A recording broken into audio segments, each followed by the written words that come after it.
o'clock. I'll call the Marathon County Board of Supervisors to order, please. We will start with the Pledge of Allegiance. Following the Pledge of Allegiance will be a silent moment of reflection, so please remain standing. I pledge allegiance to the flag of the United States of America and to the republic for which it stands, one nation, under God, indivisible, with liberty and justice for all.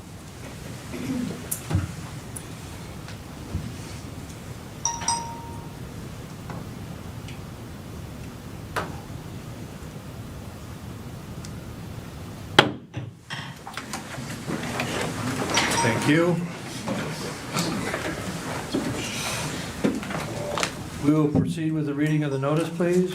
An educational meeting of the Marathon County Board of Supervisors will be held at the Marathon County Courthouse Assembly Room, 500 Forest Street, Wausau, at 7 p.m. on April 20th, and the agenda was duly signed and posted.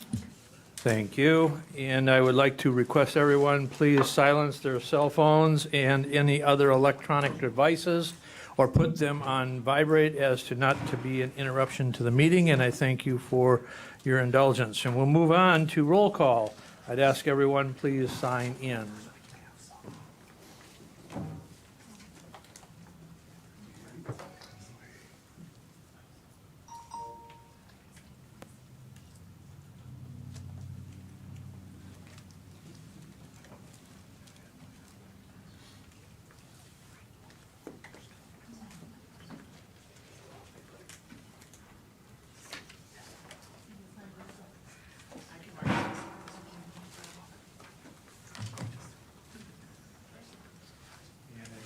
And I thank you. So we will, I would like to welcome all of the visitors that we have with us this evening, including the viewing audience, and thank you for your interest in Marathon County government. We'll move on to item number 7 on the agenda, and that is public comment. I did not have anybody approach me to public comment this evening, and no one from addressed or approached the clerk. So we'll move on to item number 8, and that's education, presentation, and reports. And the first item under item 8A is an overview of Marathon County's Stormwater Quality Management Plan. And we have with us this evening John Lindert from Strand and Associates.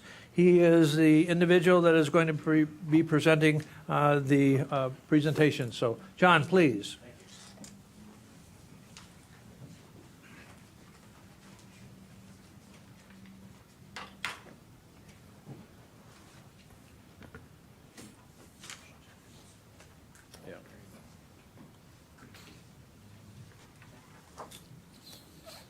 All right. Thank you for having me. Again, John Lindert from Strand Associates. I've been with Strand for about 30 years, doing this type of work for about 25, and I'm happy to have helped out the county on this, so thank you for giving me that opportunity. Tonight, we're going to talk about the Stormwater Quality Management Plan update for Marathon County. Had the pleasure of working with Jeff Pritchard and Lori and Kevin Lang. Yes. Supervisor Langenhahn. Can you speak into the microphone, please? Sure. Thank you. Just had to get closer. And Kevin Lang, here, we'll move it closer, maybe. That'll help. We'll go like this.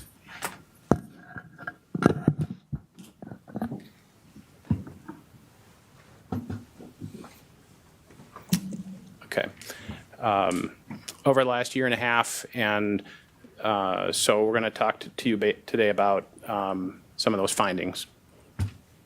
So from an overview standpoint, we'll talk about some introduction, the current updated stormwater management program, the Wisconsin River Total Maximum Daily Load, or TMDL, stormwater quality modeling required to prove compliance with the TMDL, and then alternatives analysis in 3 different ways you can achieve compliance, including stormwater quality BMPs, or best management practice in the county stormwater permitted area, BMP being like a wet detention pond or a bioretention basin from the stormwater side of things.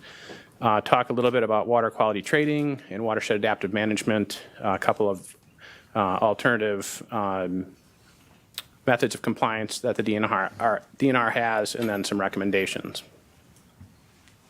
So as an introduction, the county is a Wisconsin Pollutant Discharge Elimination System, or WPDS, permitted municipally separate storm sewer system, or MS4. That's technical language for the fact that you have a storm sewer system consisting of swales and culverts and storm sewers that is regulated by the DNR. The permit number there on the second bullet is effective from 2019 to 2024 that you're operating under, and there's an outdated 2011 stormwater plan on the books that is being updated. The MS4 and Wisconsin River Basin TMDL requirements are related to total suspended solids, or TSS, also known as sediment, and then as well TP, or total phosphorus. The table shown here has different reaches or watersheds within the Wisconsin River watershed with designated reductions that need to happen. From the MS4 standpoint, there's a 20% TSS reduction, and then on the TMDL side, there is no TSS reduction, but there is a TP reduction of 68.6%. Reduction of pollutants coming off stormwater permitted lands within the county, which I'll show you in a bit where those are.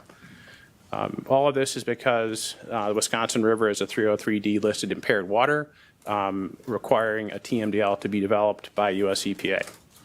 The work that we're doing here, that we did, is grant funded, and it addresses some of these changing requirements in the permit, and then the existing conditions, TSS and TP removals in the county with the various BMPs that you do have. And lastly, a variety of compliance options were evaluated. WPDS permit required stormwater program. On the left is a look at the cover page of that permit. Within that are permit conditions.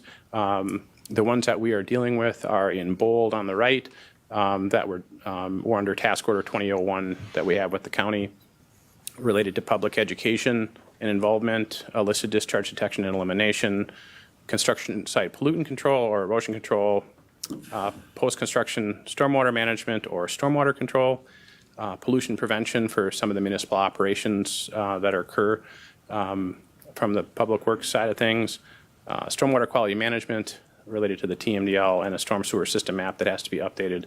Jeff does maintain an annual report that he submits each year, each March 31st, and the county is part of the North Central Wisconsin Stormwater Coalition meetings that Jeff helps to run. Current and updated stormwater program. These are, again, those permit conditions with a few details here to be aware of.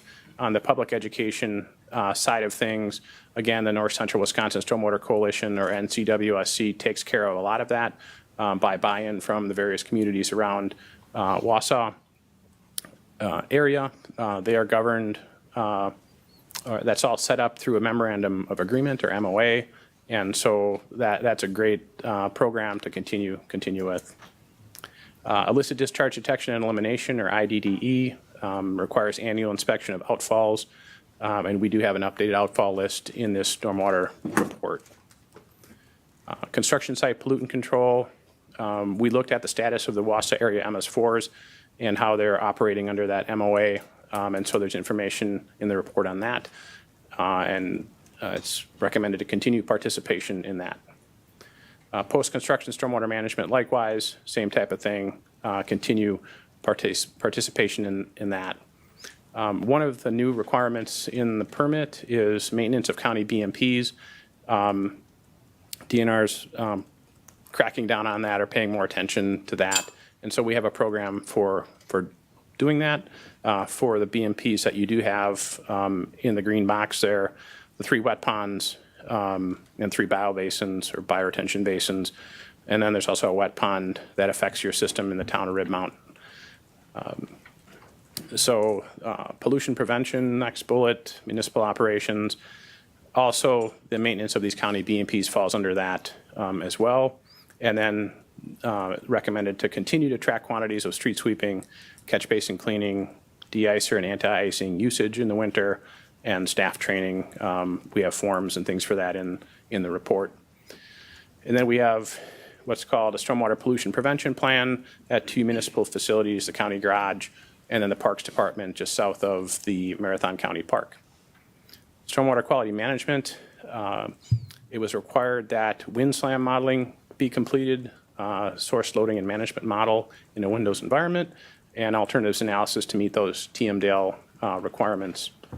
Storm sewer system map needs to be updated annually, and our report has the one for this past year. And again, that annual report is due March 31st annually. The Wisconsin River Total Maximum Daily Load, this is a document that's referring to on the left. It was approved by US EPA in 2020, and the yellow stars on those other graphics show where the Wausau area fits within that Wisconsin River watershed. This map is showing the different areas of the county right-of-way and facilities that are stormwater permitted. It is not all of the facilities within the county. It's just within the urbanized area, the Wausau urbanized area, which is shown as the purple outline here. With the outlier up here in WW, back in 2010, that urbanized area extended up to here, and that's a definition that kind of changed in the last 10 years. But that was how that was determined. Regardless, the different county highways here are shown in yellow, and then if you look next to them, there is a right-of-way where there's a stormwater permitted area. You can see the various areas, and then also the sports complex and east side there, and the Marathon County Park and UW-Stevens Point at Wausau. When we do the stormwater quality modeling, it is a model that simulates pollutant buildup and wash off your lands. What I show on the left is all of these different areas on a very big map that has been shrunk down here for this, but it's a baseline conditions as if that land had no controls on it. And on the right is an existing conditions with controls such as grassline swales, wet detention basins, bioretention basins. And what this modeling should show is, if you look at the legend here, the higher pollutant load in total phosphorus pounds per acre is in like a red color, 1.25 to 1.5 pounds per acre. And you should see more of that on the left. And then as you put these BMPs in, you should be getting into these more bluer colors, purple color. And the next slide kind of illustrates that when you zoom into County Highway XX and then County Highway N, where it goes from red, kind of this purple blue color. And that helps us understand where you are doing good things pollutant reduction wise, and where there's other areas that could use some improvement. Stormwater quality modeling results in the report are shown in table 5.01-1. And if I go through this, we have pollutants on the left, total suspended solids, and total phosphorus, that MS4 permit requirement of 20%. And then the existing conditions here, as you can see, some of these numbers in percent are much higher than 20, meaning you're in compliance with total suspended solids. Total phosphorus, on the other hand, is a 68.6% reduction by the TMDL.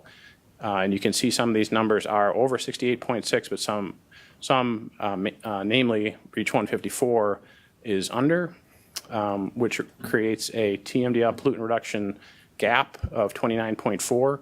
The rest are negative, meaning you have excess. And then the last column is what those numbers are in pounds.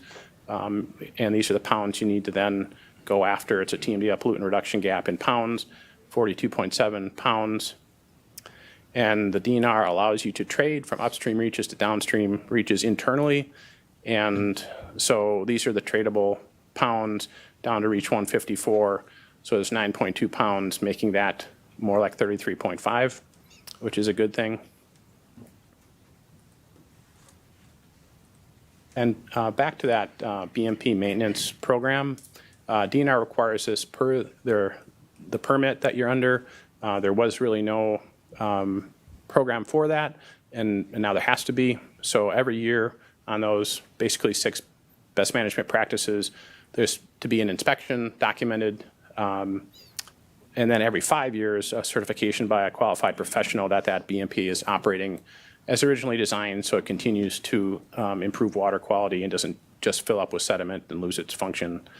So the third bullet there is if the BMP is not operating as designed, the county provides a corrective maintenance plan for routine maintenance, things like erosion at the inlet or outlet of the pond, to correct that within 2 months, and then non-routine maintenance such as dredging to be completed in 18 months is what we've got. Last bullet here is we did put together a stormwater budget to try to understand the budget implications on all of this. And so we programmed dredging of one pond every 5 years because it looks like 3 of those wet ponds may need dredging.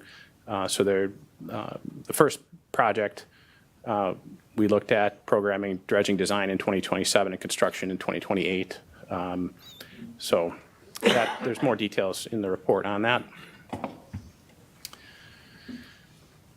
Okay, and then back to alternatives analysis. This is a graphic that I use to kind of understand some options for compliance with the TMDL. First, understanding the DNR rules, then grant writing. The stormwater quality modeling we did was funded by a grant, but then the 3 lines here, design and construction of BMPs within the county is one compliance option. Water quality trading is also an option. And then watershed adaptive management is also an option, but it has to be led by a wastewater treatment plant in the area. So the structural BMPs that we looked at as part of this plan to help close that TP reduction gap were the Camp Phillips Road wet pond over here, which would be a joint project with the Village of Weston, a pond G outlet control structure optimization down here, a County Highway R HDS or hydrodynamic separator, underground box at the end of outfall, a highway department wet pond, which would only really happen if the highway department were to be redeveloped over in that area. And then Marathon County Park wet pond, as that would make sense within redevelopment of the park there. I know there's a number of different plans, so we do want to make sure that would be feasible to do. And we did look at 3 overall alternatives. I wanted to take a look at one of them. And the top left is a structural BMP. So when I talked about the Camp Phillips Road wet pond, we have a figure there, and this is where it is. If you're familiar with the area, it would be, again, joint with Weston. You could get 9.1 pounds of total phosphorus. Bottom left is Marathon County Park wet detention basin. Again, wet detention basin being here, could be a different orientation, could be however you'd want it to be, that size or a little bit different. Could get 8 pounds of total phosphorus, and there's lands from Wausau that would go to that. And so contribution from Wausau would be expected for that kind of joint project. And here's that hydrodynamic separator down at County Highway R, which can get you 6.9 pounds. And we also have a recommendation in some of the curb and gutter areas to do biweekly vacuum sweeping in the county, which increases it from once yearly, could get you 5.6 pounds total phosphorus. And lastly, we would round it off with potentially doing agricultural water quality trading of about 3.9 pounds. Wanted to hit a bit on water quality trading, the definition being purchase of total phosphorus reduction credits for stormwater quality BMPs implemented by others. This is a tool available in the future to potentially purchase lower cost TP credits for stormwater quality BMPs implemented on or by agricultural lands, things like buffer strips or stream bank stabilization, other MS4 communities, if excess TP exists. Local wastewater treatment plants might have excess, private point dischargers. There are some things like trade ratios and credit thresholds that apply that sort of are somewhat impediments to doing some of this, but the cost range is about $150 per pound of total phosphorus on a net present worth basis. There is a water quality trading clearinghouse that really just came online in the last week or two that is supposed to take away some of the impediments to water quality trading that could be considered as well in the future. They have a nice website now, and all this is quite new. And then watershed adaptive management, I mentioned that before. But this is where point and non-point sources work collaboratively to improve water quality and meet water quality standards through implementation of ag BMPs. Again, those buffer strips, stream bank stabilization, and the like. Again, it's a tool available in the future. A number of caveats there that I'm not going to go through, but the cost range on this is $70 to $130 a pound of TP.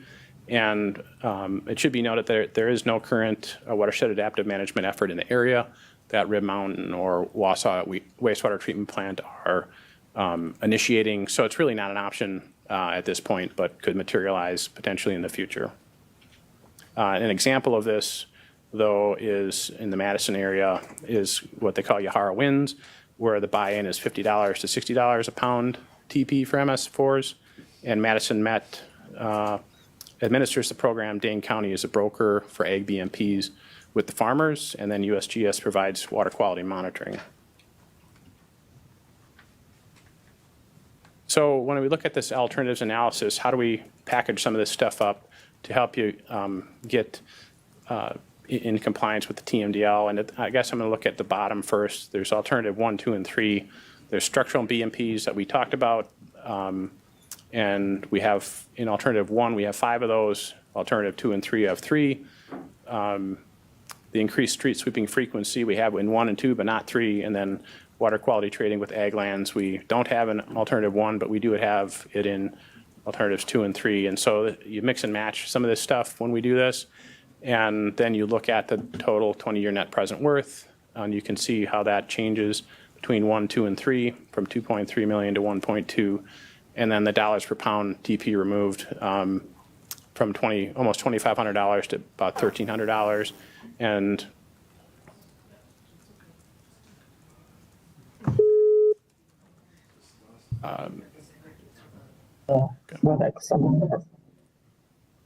keep going. Okay. Yep. Okay. So we're going to go through just some recommendations here to kind of wrap this up. On the MS4 program side, continue a lot of the existing great work that the county is doing, but initiate updates discussed in Section 3, all kinds of information there on that. That generally it amounts to increased documentation for annual reporting that Jeff gets to be happy about, I'm sure. And then implement expanded public education and outreach initiatives. They do require an annual volunteer activity, some of which North Central already does, but that's something that's kind of new. Implement the modified IDDE screening at the outfalls, all kinds of information in the report on how to do that. Erosion control and stormwater ordinances continue participation with the MOA, noting that the county does not have erosion control and stormwater ordinances. They rely on the member communities to do that under the MOA. And then maintenance of county BMPs. There are the new requirements for long-term maintenance of those public stormwater BMPs to pay attention to. Okay. Then stormwater quality-wise, this is really the biggest, one of the bigger parts of this is consider pursuit of alternative 2, which we saw in that table before, for Wisconsin River Basin TMDL compliance. The DNR is looking for table 6.03-2, which is on the next slide, which will be considered a TMDL implementation plan. And when you do construct BMPs, such as those wet detention basins, we highly recommend pursuing DNR urban on-point source grant funds, and I'll show a little more detail on what that's all about in a bit. Talking with staff, it looked like probably the next grant application deadline you might want to consider would be the Camp Phillips Road wet pond in 2026. That would be jointly done with Weston. That'd be probably the earliest you might go down that path. But then the next 3 bullets are just some considerations as technology changes on the stormwater quality side.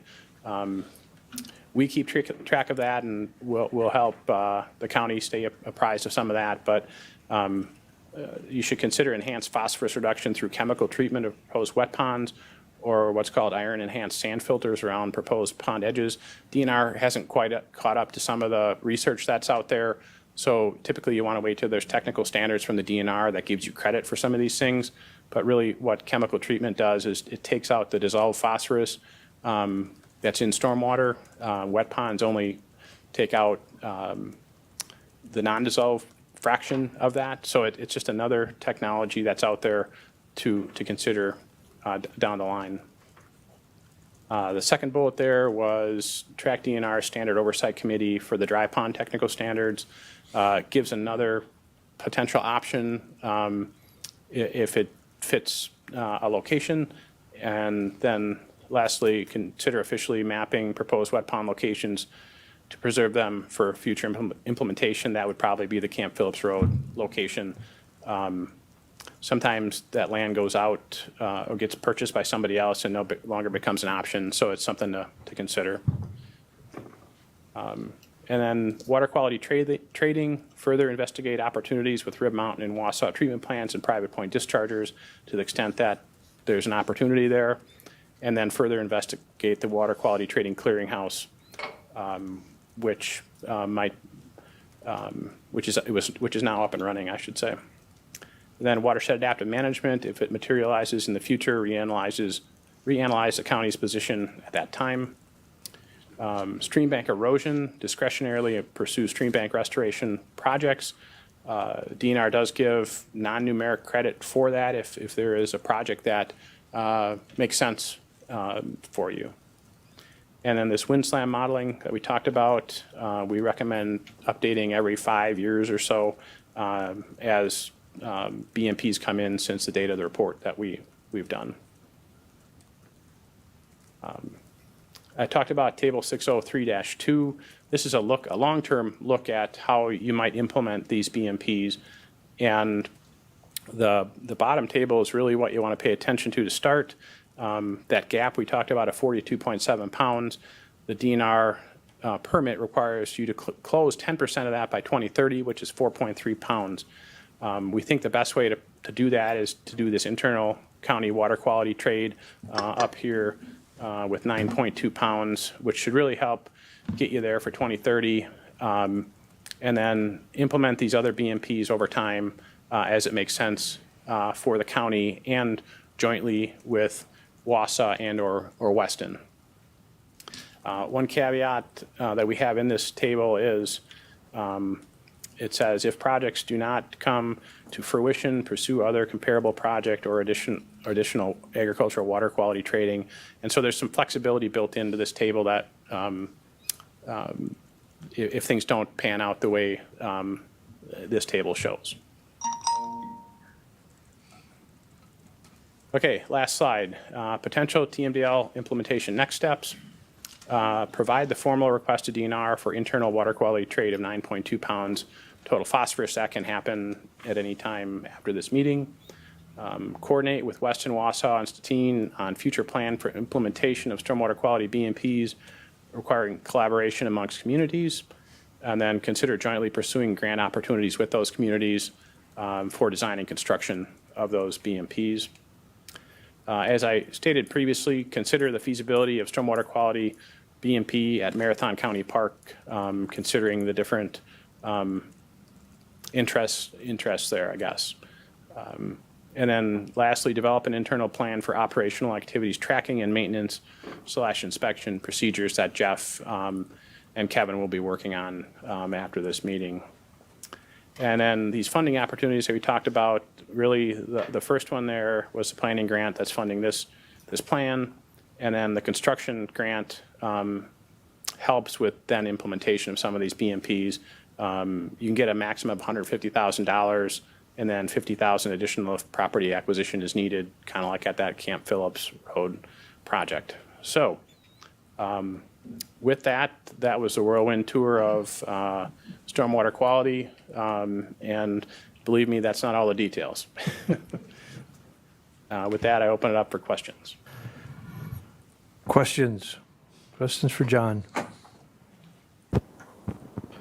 So as it relates to the water quality trading, is it only within the 303D designated area, or do we have options, for instance, Fenwood Creek? Could we invest in projects there that might reduce the phosphorus load in the Big O Plain watershed? The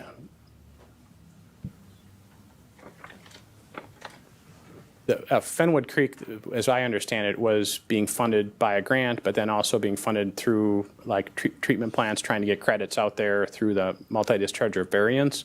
If there are opportunities out there or credits out there to be had, I think that might be a possibility. There are some sort of trading factors because of distance from where you need the credit and where Fenwood is. So that's a possibility, I think. We'll go Supervisor Cavelli. Thank you, Mr. Chair. On the last slide, you said consider feasibility of stormwater quality BMP at Marathon County Park. And if you scroll up to the slide where you had BMPs in the county, alternative number 2, where you show Marathon County Park West Detention Basin. Yep. So recently we had some discussions on upgrades and long-term plans for Marathon Park. Just wondering if those discussions were brought into this presentation and how you have that laid out for the basins at Marathon Park? Sure. If you look right in this area, there's already, as part of the west side plan, I believe that you guys call it, there's a little pond kind of shown here.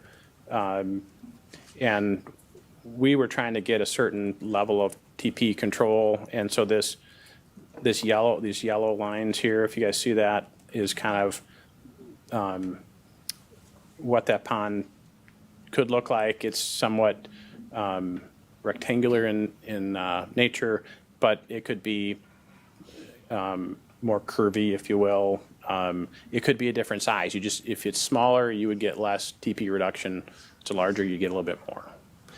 So we did consider what was already laid out there as part of that west side plan. We're not stating that this needs to be the location and or orientation of it, or size of it for that matter. Just note that if it gets smaller or bigger, it affects the performance. Supervisor Wilhelm. Thank you, Chairman. Are the phosphorus issue that we have, is it from chemical fertilizer, or is it more from, it could be naturally occurring in the soil? Because I know some areas have high levels of phosphorus, and I was just curious what's the problem? Yeah, there's urban lands create phosphorus from grass clippings and organic matter that's on the landscape. All that washes off over time. There's been studies, many studies about what's in it, what's in urban runoff, as well as agricultural runoff, right? So it's an ag and urban problem, I would say. If you look at the split, there's a large portion is ag on a large watershed scale. Other questions? Any other questions? Supervisor Dickinson, please. Well, thank you, Mr. Chair. So the stormwater quality management plan, is this something that's required by the state for us to do? Yes? Yes. Okay. Question about the vacuum sweeping. So I assume that's just a truck sweeping the roads? Is that what we're talking about with vacuum sweeping? Or what is that? That is a piece of equipment that would be purchased, and I believe you have that already, Jeff, correct? And I believe there's the idea of replacing that in 2025, 2026 due to end of useful life. There is a grant to fund the incremental cost between a traditional and high efficiency sweeper that you can tap into. Maybe that's more than you need to know. So my question in that regard, so we do it once a year, and now we're talking about biweekly. What areas are we talking about, and what's kind of the extent of that? If you're saying once a year, is it just in the Wausau area? Is it all through the county? And now if you're going to increase to biweekly, is it the same areas? Is it more areas? Yeah, I should have had that on here, but it's in the report. So it's portions of these areas that are curb and gutter. I know there's curb and gutter here. There's some along Highway R. on half the road up through here. Obviously, Camp Phillips Road is all curb and gutter through this area. But I think the rest is done in and out of grassline swale. So it's not all of these areas. It's maybe 15%, 15 to 20. So it's part of the county road system that has curb and gutter on it, basically, that's in the watershed area, that's generating the potential savings in Yep. phosphorus. Correct. Other questions? All right. Thank you, John. Thank you You're very welcome. much. Thank you. We will move on then to item 8B, and I asked to put this on at my request. Again, going back to the follow-up on the Corp Council's email to the full board following last month's meeting. So I'll turn it over to the Corp Council. Thank you, Mr. Chair. Just a little recap of that email and kind of the situation and some of my recommendations. So we had the vote last month on creation of the Energy Task Force. Prior to the board voting during the debate and discussion, Supervisor Baker had asked whether the item required a majority vote or a 2/3 supermajority vote to pass. At that time, I consulted with the chair. I advised him I thought it was a majority vote, as most ordinance changes are. I based that first on the fact that it was an ordinance change. I did very quickly, on the spot, consider the applicability of our General Code of Ordinances. Specifically, there's a preamble section in Section 2.01 that part of it states, after adoption, the county board rules of procedure may only be changed or suspended with appropriate notice and 2/3 vote of a quorum of the Marathon County board members in attendance. When I read that, looking at where the task force was being created in Section 2.05, and then looking at the fact that 2.01 is entitled County Board Rules of Procedure, 2.02, 3, 4, and 5 have different titles. My quick reading was that, well, 2.01 is the rules of procedure. That's where the 2/3 would apply. Everything else would be a majority. So according to that rationale, it would be a majority vote. In reviewing some prior ordinances and historical practice of this board, it was pretty clear that prior amendments to other sections, 2.04 and 2.05, have previously required a 2/3 majority vote to pass. Specifically, I looked at previous creation of task forces. Each of those that I could find required a 2/3 majority vote. And some of those actually restated the portion of that preamble of Section 2.01 that talked about 2/3 majority vote applies to modifying the rules of procedure. I took that information. I also spoke to my predecessor, who actually was involved in drafting some of these rules of procedure, to try to gauge his thoughts on what the intent was when that language was drafted. His recollection was that it was the intent at the time that the 2/3 majority vote would apply to anything in Chapter 2 that was modified during the term of the board. The idea behind that interpretation was in part to ensure that if the board is creating a new subunit, that would have supermajority support at that time, also to streamline the creation of various committees and task forces in one avenue. So based upon that past precedent, where additions and amendments to Section 2.05 were considered rules of procedure changes that required a 2/3 majority vote, and in light of the prior practice of the board, it is my belief that the Energy Task Force vote should have required a 2/3 supermajority vote to approve and create the task force. However, at the time the board voted in March, the task force was announced to have passed by a majority vote. So having all of that in mind, the next question was, okay, there's a mistake, how do we fix it? Developed my analysis. I also sought a review of my thoughts with Atollis Law. Attorney Andy Phillips and Attorney Jake Curtis. Atolis is the law firm for the Wisconsin Counties Association.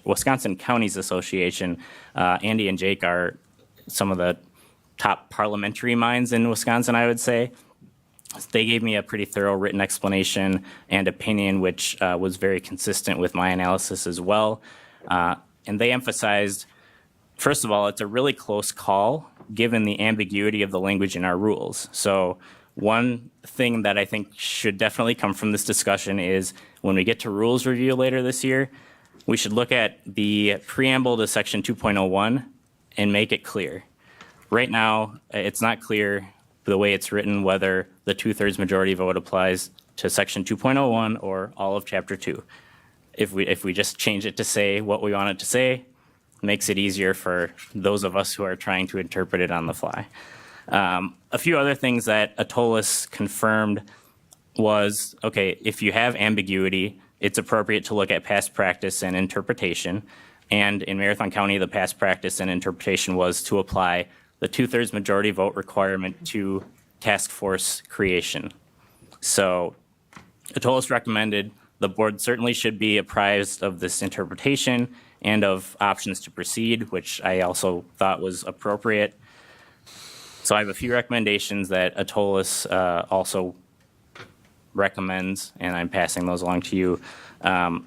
Again, first of all, I strongly recommend that during rules review, we take a look at amending the language in the preamble to section 2.01. If we want chapter 2 to be our rules of procedure, we should make it very clear that that's what we want. If we want just section 2.01 to be the rules, we should make it very clear.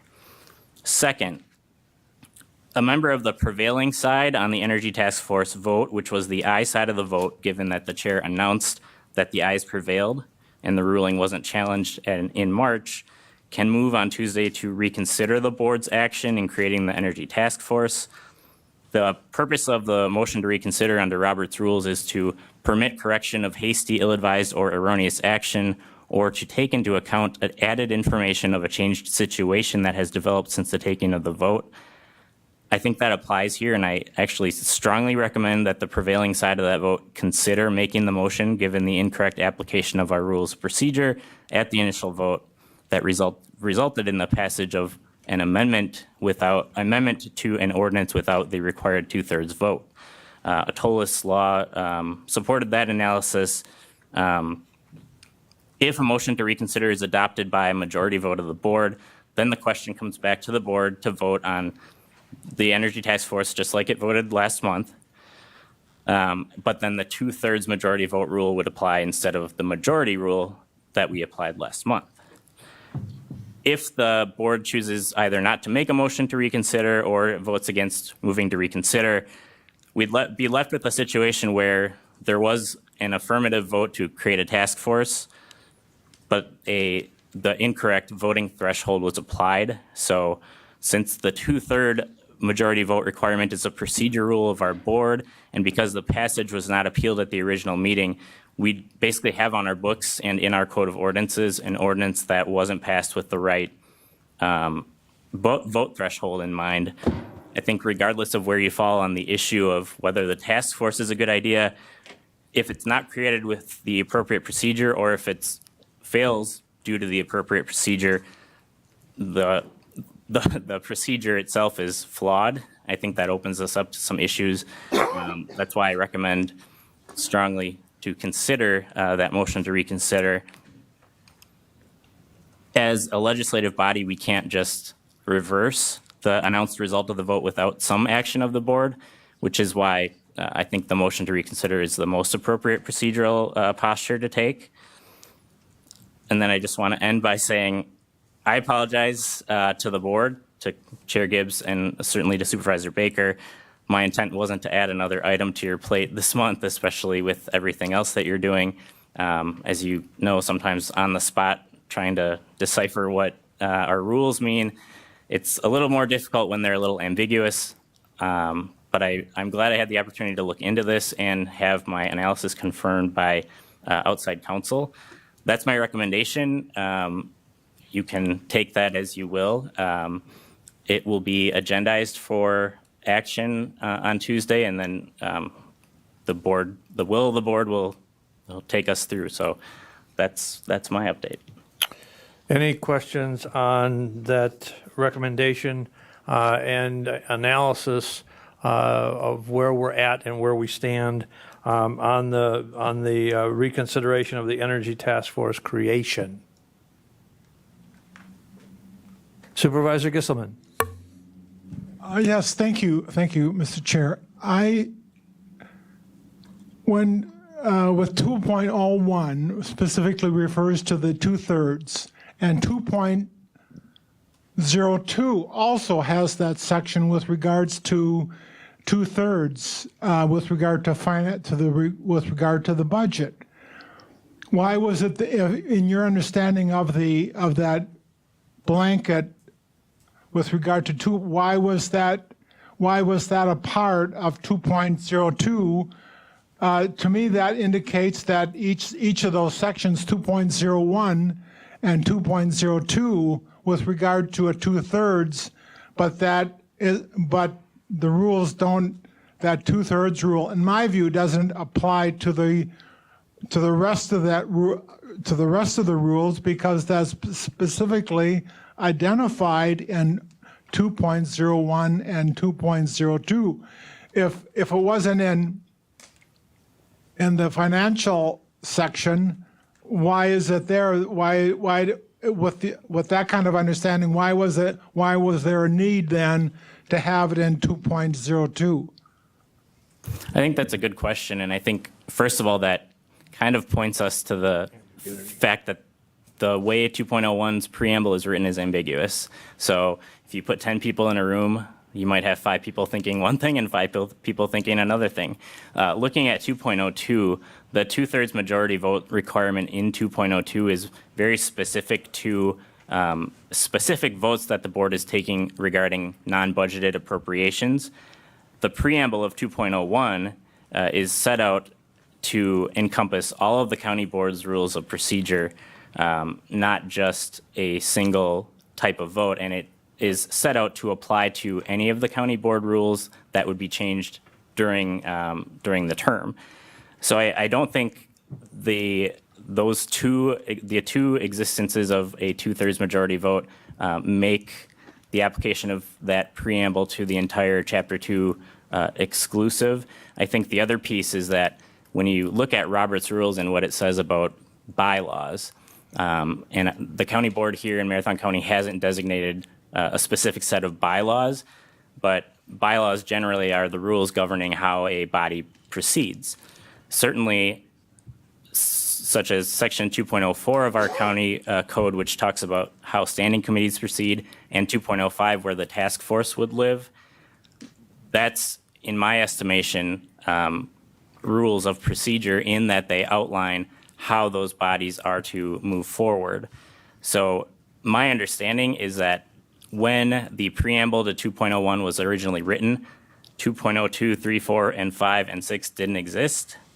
When those sections were created, the intent was that the preamble would continue to apply because it was supposed to be the preamble to Chapter 2 in its entirety, but it was never clarified in the language. So I think the best thing I have to look at is the past practice of this board, and it's very straightforward that previous votes on creating task forces during a term have required a 2/3 vote. So that's the best thing that I have to lean on. Other questions? Supervisor Dickinson. Thank you, Mr. Chair. So if I may ask, so your belief, your direction, your statement here is that 2/3 should have been the proper vote? Yes? Correct. Okay.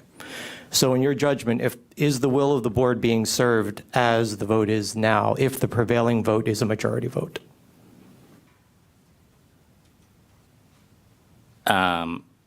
I'm not sure I understand the question. Okay. So you've stated that 2/3 should have been and is the correct and accurate vote for that motion, Right. that threshold. You've also stated that in order to reconsider, you need the prevailing side, who were the yeses, to reconsider. Yes. So that then says that the vote, the majority vote on March 21st is inconsistent with your judgment that the two-thirds vote should have been taken. Correct. So then, if we applied the two-thirds vote on March 21st, the will of the board would have been a no. Correct. Which leads us to, if we do not get a reconsideration on Tuesday, the will of the board is not being served. I would think that's true, yes. Thank you. Other questions? Other questions? Supervisor Baker? Thank you, Chair Gibbs.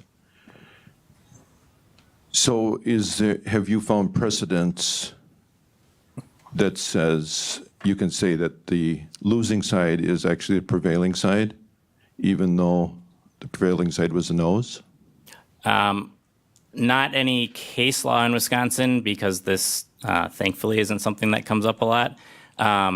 However, because the vote was announced as the majorities carried, it's a procedural question and a procedural error. The proper remedy, if I had advised the board correctly, would have been to appeal the chair's ruling that the ayes carried. Because that didn't happen, the only legislative remedy to the issue is a motion to reconsider, or a motion to rescind the entire action. Motion to reconsider is, in my estimation, the correct procedural way to go.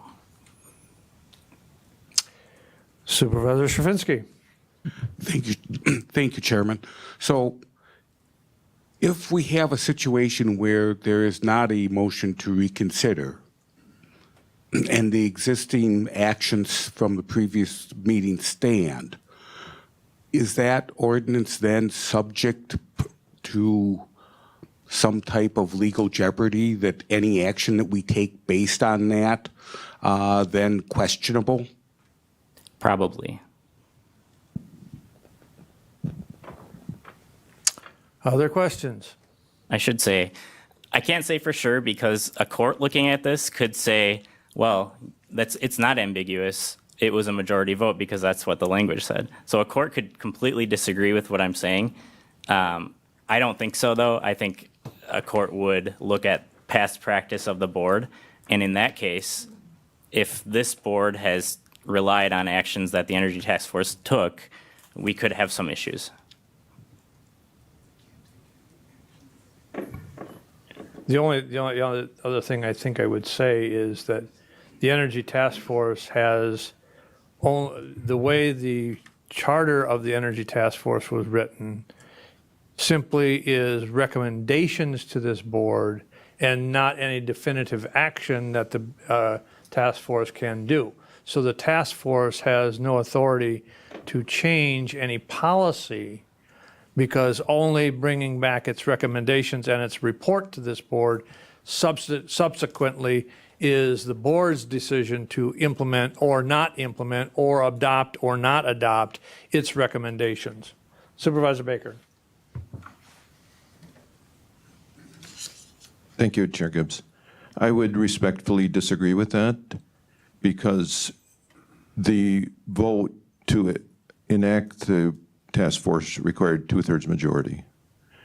The vote to adopt the recommendations will not require two-thirds majority.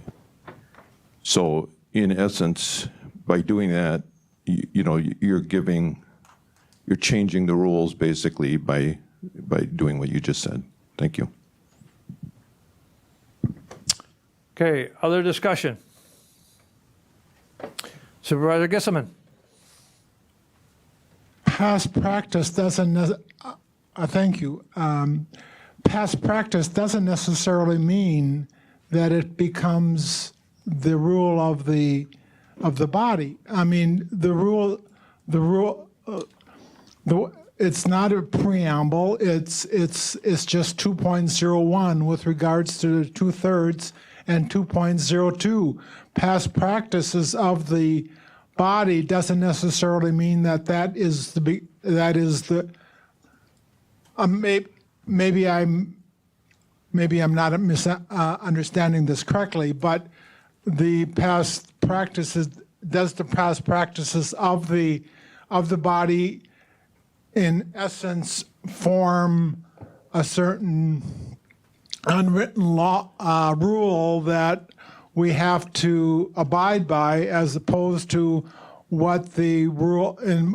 It doesn't say preamble. It's the same font. 2.01 is the same as 2.02. It's the same language, same paragraph, but that wording is not in that with regard to task forces. I guess I'm questioning and I guess I need just further explanation of why past practices become the dominant rule here, as opposed to what you originally saw in your decision and what I'm seeing or how I'm reading the rules this evening. Thank you. No, that's a good question, and it goes. I'm going to get a little legal on you in my explanation, but I agree with you that past practice in and of itself should not and does not guide how we do things. If we've done things wrong for the past 10 years, that doesn't mean we should keep doing things wrong. However, courts in Wisconsin have said in the legislative arena, when you have a statute or an ordinance and there's language that's ambiguous, that could apply one way or another way, depending on who's looking at it, which I think is the case here because we have at least two, probably more than two reasonable interpretations of how this applies. If there's an ambiguity, courts look at, in part, legislative history, prior practice when they're trying to interpret, okay, what was the intent of the body when they adopted this particular section? So that's what I did. I looked at past practice to try to determine intent because I wasn't the person who wrote this and I don't know what they were thinking. And when I looked at these prior resolutions, some of the resolutions creating new task forces specifically cited the language of this preamble as the reason why a 2/3 majority vote was required for the creation of the task force. To me, that is the clearest signal of what the intent of the board at the time that this was drafted was. I can't get any more idea of what the intent was because I wasn't here at the time, but that's my reading. I think that's what a court would do if they were asked to look into this. They would look at past practice, legislative history, and they would look at those things. And I think they would come down on the side of the 2/3 vote applying to this particular vote. Supervisor Langenhahn. Thank you, Mr. Chair. I want to say two things. First of all, I want to thank our Corp Counsel for bringing this to our attention, being transparent throughout this whole process. Second thing I want to ask is if there is a motion to reconsider, does the second also have to come from the prevailing side? No. Thank you. Supervisor Oberbeck. Thank you. Just noting the other task force that Marathon County has assembled over the last few years, have those went under the same guidelines as far as 2/3 votes? Yes. Okay. Supervisor Armstead. I'm sorry, I must have bumped it when it was. Not a problem. Supervisor Sandolsky. Yeah, I just wanted to clarify. So it's 2/3 to reconsider it also? No, the reconsideration motion is a majority vote. If the board votes by a majority to reconsider, that places the original question in front of the board, whether to adopt the Energy Task Force or not. That vote would be a 2/3 vote. Oh, okay. Thank you. Supervisor Wilhelm. Supervisor Booth. I'll get Supervisor Boots next. Supervisor Wilhelm. Now with Dave Baker questioning the 2/3 majority, now does that, because you said you needed some objection, is that considered an objection? Because he did question it. Not formally. The formal practice would be after the vote is announced, someone would need to appeal the ruling of the chair. So that's the parliamentary procedural way to proceed. A question being asked and then an answer is not necessarily considered an objection or a point of order. So, okay. Thank you. Supervisor Boots.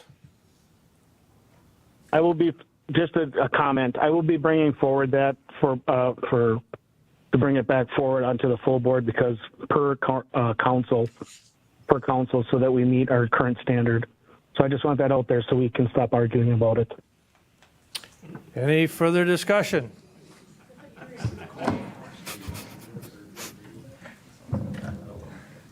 Very good. We will move on to reports by standing committee chairs and/or designees. Any of the chairs or designees reports to the board? Supervisor Robinson. Thank you. We're going to be canceling the Human Resources, Finance, and Property Committee meeting next Tuesday just because of the continuation of the educational component of the budget. And there's been a lot of time spent on preparing for today, and there will be more time spent preparing for next week. So that meeting will be canceled. Okay, any other announcements or announcements by committee chairs or designees? Supervisor Robinson? And one more, I could do it now or later, but I'll do it now. On May 2nd, the Wisconsin Counties Association, Wisconsin Towns Association, along with the Wisconsin Green Fire and other organizations are sponsoring a PFAS seminar in Wausau at the Jefferson Street Inn. You should have received the notice of that through the Wisconsin Counties Association's Constant Contact. It's free of charge. It will run from 9 till 3:30. If you're interested in PFAS and some of the issues associated with it, I'd encourage you to attend. Any other announcements or requests or announcements by committees, standing committee chairs or designees? All right, we'll move on to review and discussion on Tuesday, meeting agenda items and appointments. A, appointments. Solid Waste Management Board. Appointing the following individuals to the Solid Waste Management Board for 3-year terms to expire April 30, 2026. Supervisor Dennis Gonering, Supervisor Gene Mask, and Carrie Brimmer as a citizen member. Any questions on those appointments?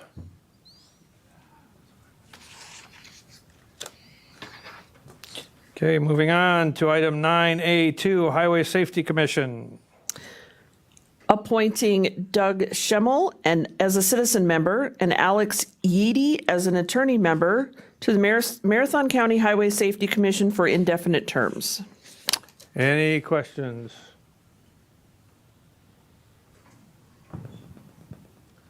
Supervisor Stravinsky.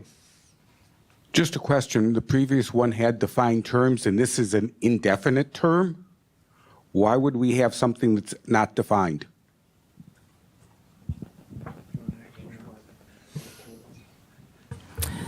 I don't know off the top of my head, but I would imagine that it's written in the rules or bylaws related to the Highway Safety Commission. I'll take a look at that and I'll get an answer for you so that we have an understanding of what that's based on. Thank you. Any other questions? Okay, we have the ADRC-CW, and Administrator Leonard would like to, after the first announcement. Appointing Maria Pregler of Antigo to the Aging and Disability Resources Center Board of Central Wisconsin for an indefinite term. I actually, Mr. Chair, I'm on the, asking to speak on the next one. Okay, Sorry. the next one, got you. Any questions on the ADRC-CW?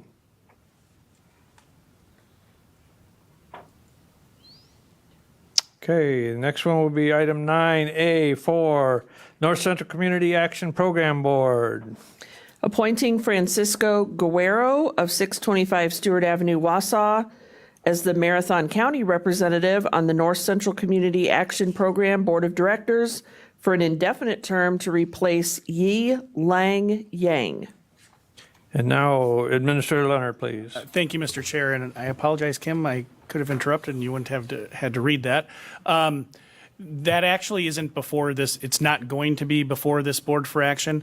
I was contacted and member of the North Central Community Action Program Board resigned, they moved out of state. That person had historically, as Kim referenced, it's an indefinite term. That person was appointed by one of my predecessors. I don't know which one.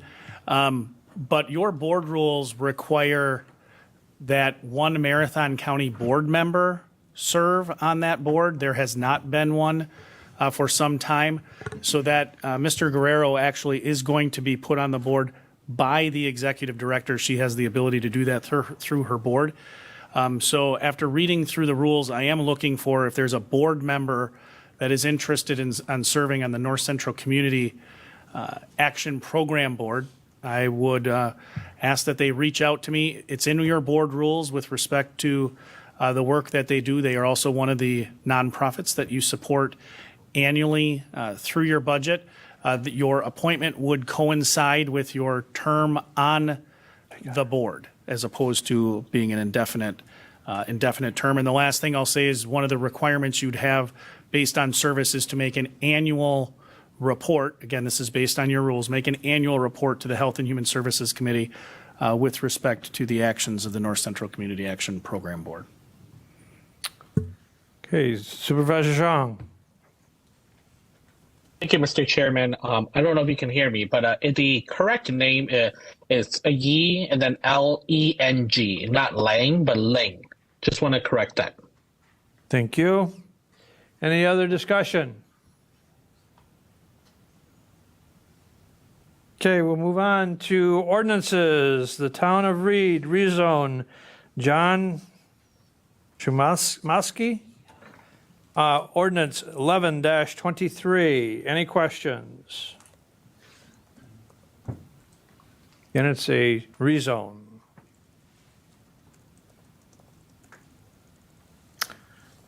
Okay, next we have from the Town of Knowlton, a rezone. Tim Vreeland for Nathan Koss.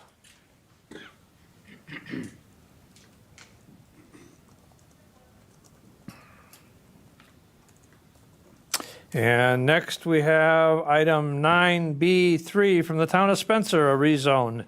David Willman and Travis and Troy Willman. Ordinance 0-13-23. Any questions?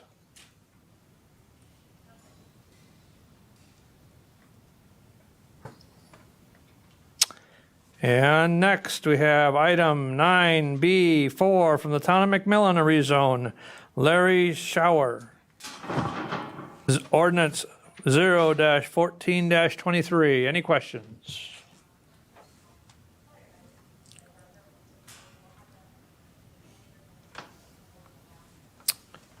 Okay, we'll move on to item 965, Town of Hull rezone. Jason Pfluger and Merle and Esther Martin, ordinance 0-15-23. Any discussion?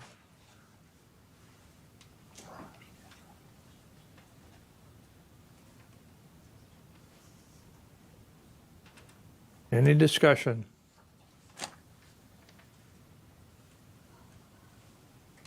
Okay, we will move on to item 9B6, ordinance electing to proceed under section 75.521 of the Wisconsin statutes in relation to the enforcement of the collection of tax liens.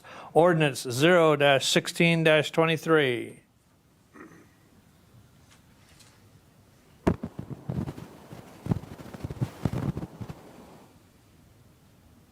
Supervisor Robinson, please. Give a little background on this. This is another tool that is available to the county to deal with taking title. There's currently through tax deed process versus NREM, which is what we're proposing. And what we'll do with this ordinance is create another option available to the county. What happens is if you don't pay your taxes, last year's taxes by September, you get a tax certificate. And after basically 3 years of being delinquent, we can take the tax deeds. What happens is the current process is somewhat cumbersome and not always done. And we wind up buying the tax roll each year from the other municipalities, paying the schools and the local unit units of government.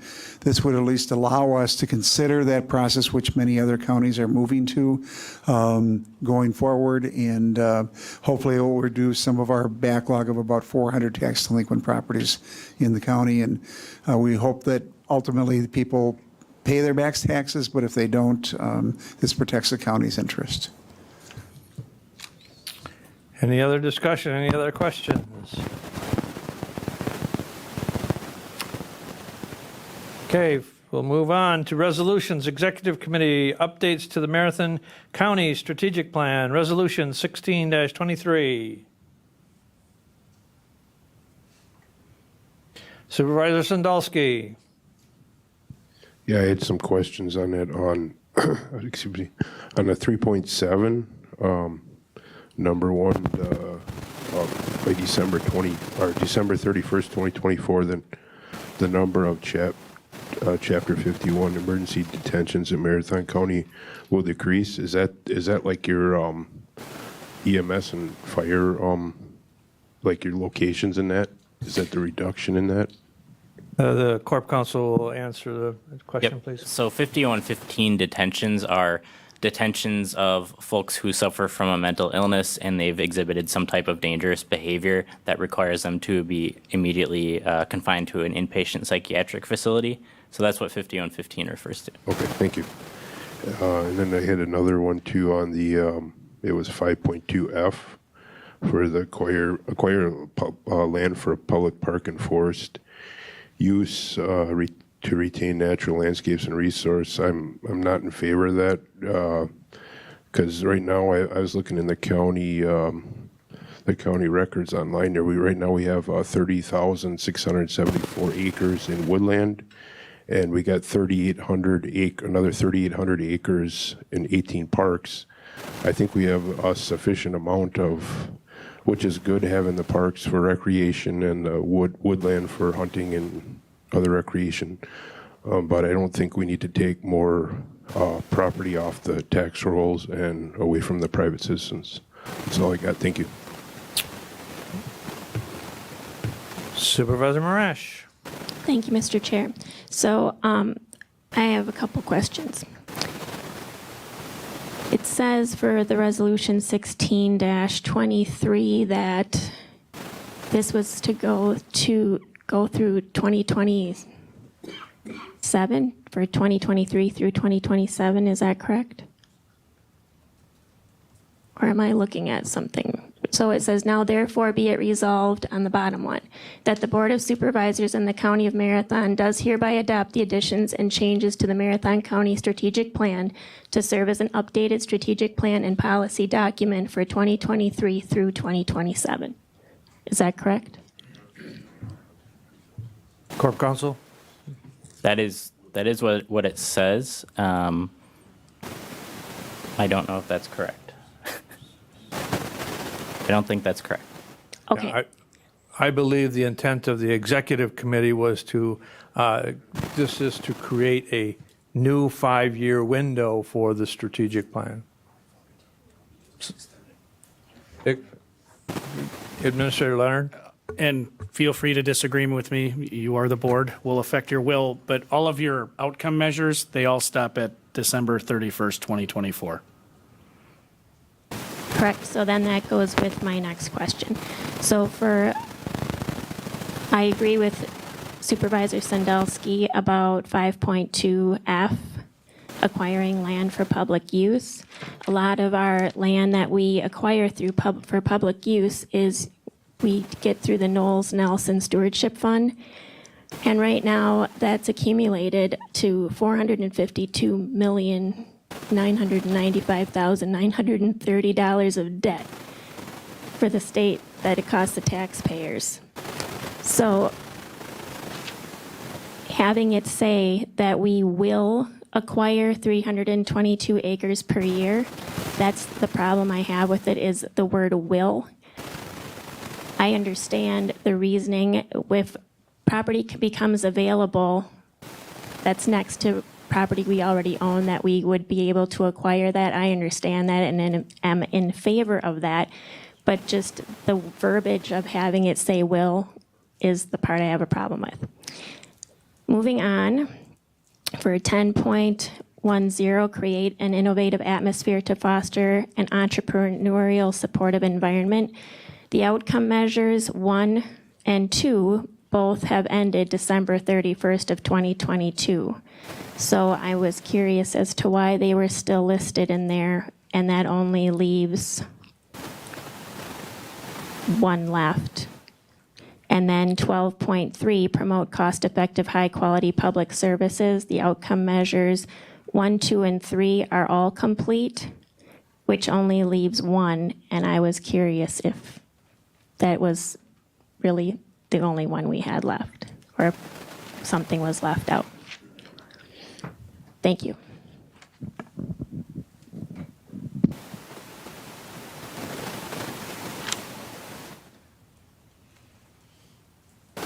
We'll have the committee chairs look at those questions and bring back what they feel the will is of the committee, or we may refer it back to the committee. Supervisor Langenhan. Yeah, thank you, Mr. Chair. As for the concerns for, I'm sorry, I have to jump in between apps. For 5.2 outcome measure 3, with the average of 320 acres of land per year will be acquired for the Marathon County Parks and Forest System, I want to say a couple of things. That concern was brought up, I believe, at the executive committee, and the first thing I want to say is that that number is tied to other plans, which I believe the county board has already approved. You may have recalled our county forester presented the forestry work plan, and I believe that number was included in there, and I think it's also included in our parks planning as well.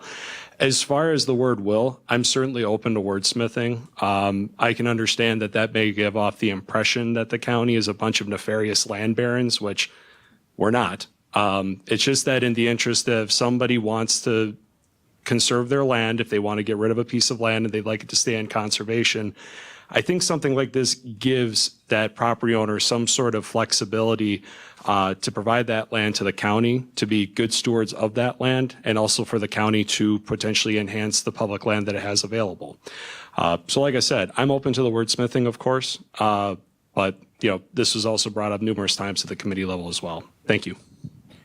The other thing that needs to be noted is practice always has been that the county does not go out and solicit land acquisition. It is always the practice has been that if a property owner that is contiguous to property that is in the plan for the Parks and Rec and forestry, they will then consider acquiring that property, but not go out and solicit to acquire property. It's only if the individual is willing and wants to sell to the county. Supervisor Shafinsky. Thank you, Chair. Point of clarification. Let's posit that that's exactly what happens. Landowner approaches the county and says, I would like to sell my parcel of X acres, whatever the price is. Does that have to come back to the county board for approval? Correct.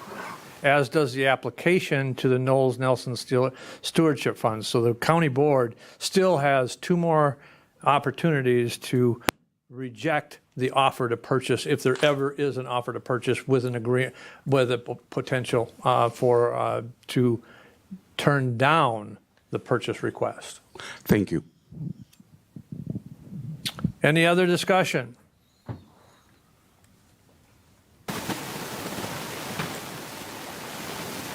Okay, we'll move on from the Environmental Resources Committee under 9C2, 9C2A, the approval of the Town of Stettin local zoning ordinance amendments, Woodland Drive, Resolution 17-23. Any discussion?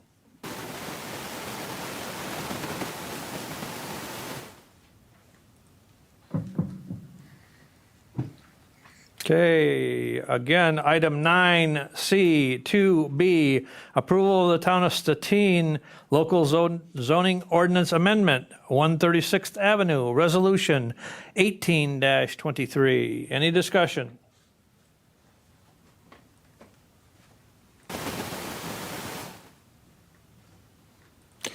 Okay, proceeding on, item 9C, 2C, town, approval of the Town of Stettin Local Zoning Ordinance Amendment, 60th Avenue, Resolution 19-23. Any discussion?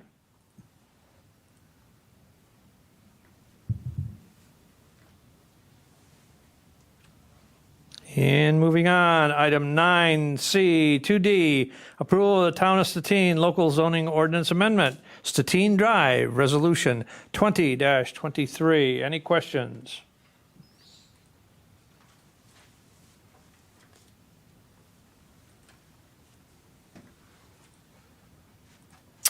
Okay, we'll move on from Infrastructure Committee, appointment of County Weed Commissioner, Resolution 21-23. Item 9C, 3A.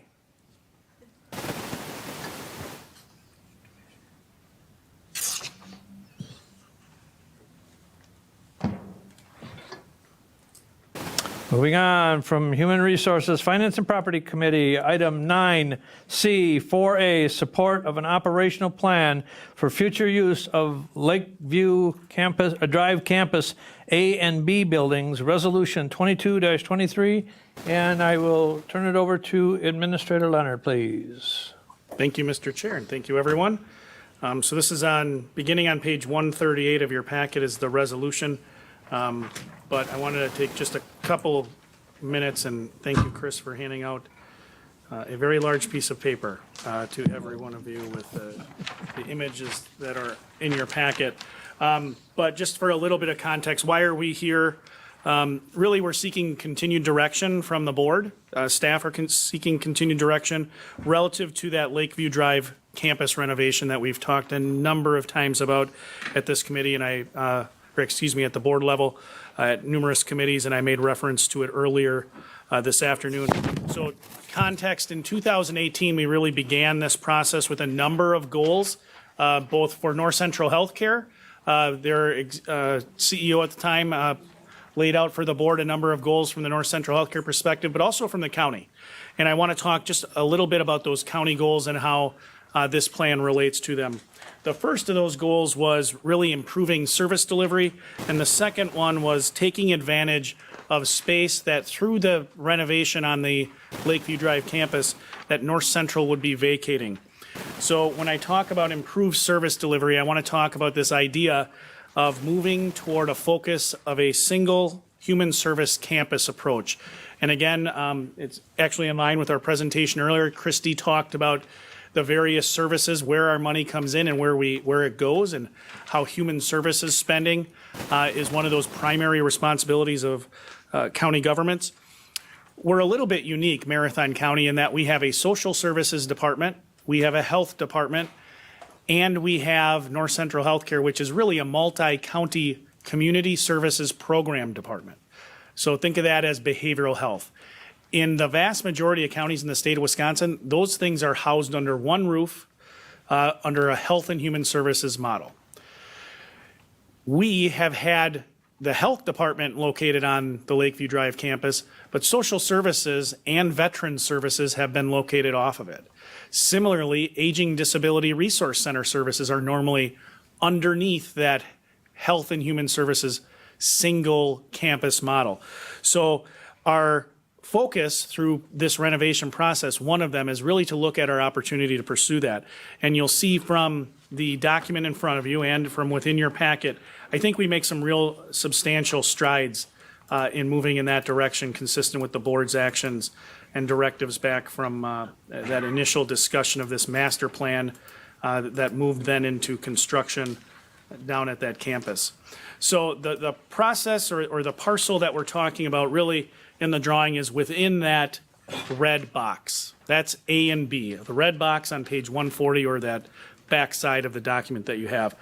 Kind of to the below that red box, that's work that's already been largely completed, that the board has already authorized funding. Many of you actually went on a tour of the new social services site that's set forth in that kind of light blue section below the red box.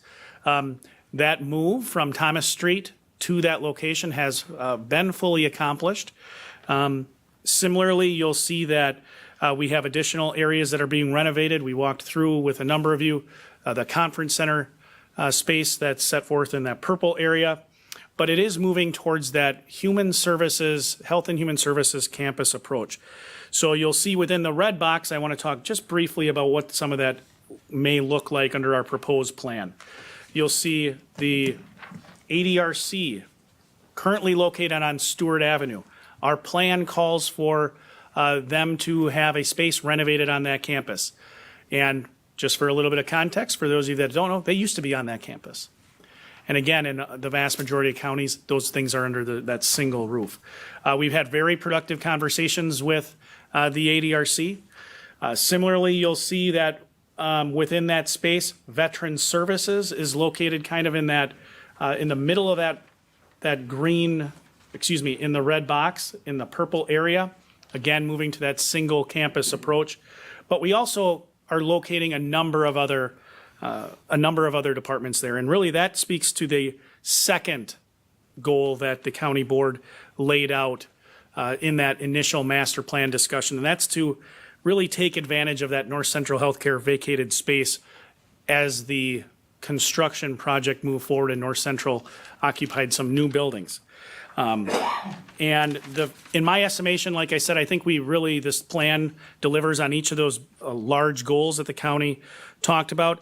Not only are we co-locating to that single human services, health and human services model, moving the ADRC, moving veteran services, social services onto that campus, moving adult protective services back. But really, when you look at taking advantage of the vacated space, we're really doing a couple of things that I think are important to note. And they really build on what we talked about earlier in our presentation relative to the budget, and that's capital planning. It's really financially advantageous to the county to continue to move in this direction. We have available space. We've been strategic about what departments we're proposing to move to that location. It's financially advantageous for a couple of reasons. First, operating costs. In your last budget, I talked at length about the increased cost in utilities. This is helping in that regard. We're going to be spending money relative to utilities, even if the space is vacant. You have to heat and cool, condition that space. Let's take advantage of the space we have, maximize its utility. Similarly, maintenance. We talked earlier about how trying to schedule your large capital projects relative to buildings, roofs, for example, HVAC. This space, the board has previously approved renovations on this campus for HVAC and other infrastructure. This building is really well suited for us to take and make full use of that open space. The more we can have a single roof covering multiple departments as opposed to having multiple sites, less roofs, less parking lots, really advantageous. And then I already made reference to the ADRC, the Aging Disability Resource Center. Currently, they are located on Stewart Avenue. They pay rent to a landlord, a private landlord. Of course, Marathon County, as does Lincoln, Langlade, and Wood, fund the ADRC. To the extent we can keep those funds internally rather than pay them to an external source, it really is beneficial to the county keeping those funds internally. When the ADRC is going to need additional tax levy or funding, we are already saving about $140,000 in terms of reallocating the rent that they're paying. So for those reasons, I think it's a really strong plan. Similarly, within the resolution, we make reference to the fact that we are really aiming for minimal renovation here. We're being strategic about where we're locating these departments. It's also allowing us to look at divesting properties. You'll see from the departments that are listed on that document within that red square, we're very close to not only being able to divest ourselves or have you, the board, consider whether or not to divest ourselves of the Thomas Street property that Social Services has already vacated, but also the River Drive properties. 327 River Drive was previously occupied by a third party, a non-county department. They haven't been in that building for some time. But 210 and 212 River Drive, under this plan, Veterans Services, UW Extension, and Conservation Planning and Zoning would all be relocated to those A and B buildings. which allows the county, allows you to strategically consider how to repurpose those buildings. The only department left on that River Drive site would be Parks, Rec, and Forestry. And I know we've had conversations previously about pursuing a potential shared site between Parks, Rec, and Forestry and the Highway Department. As I shared with the Infrastructure Committee, I think that we should reevaluate that plan.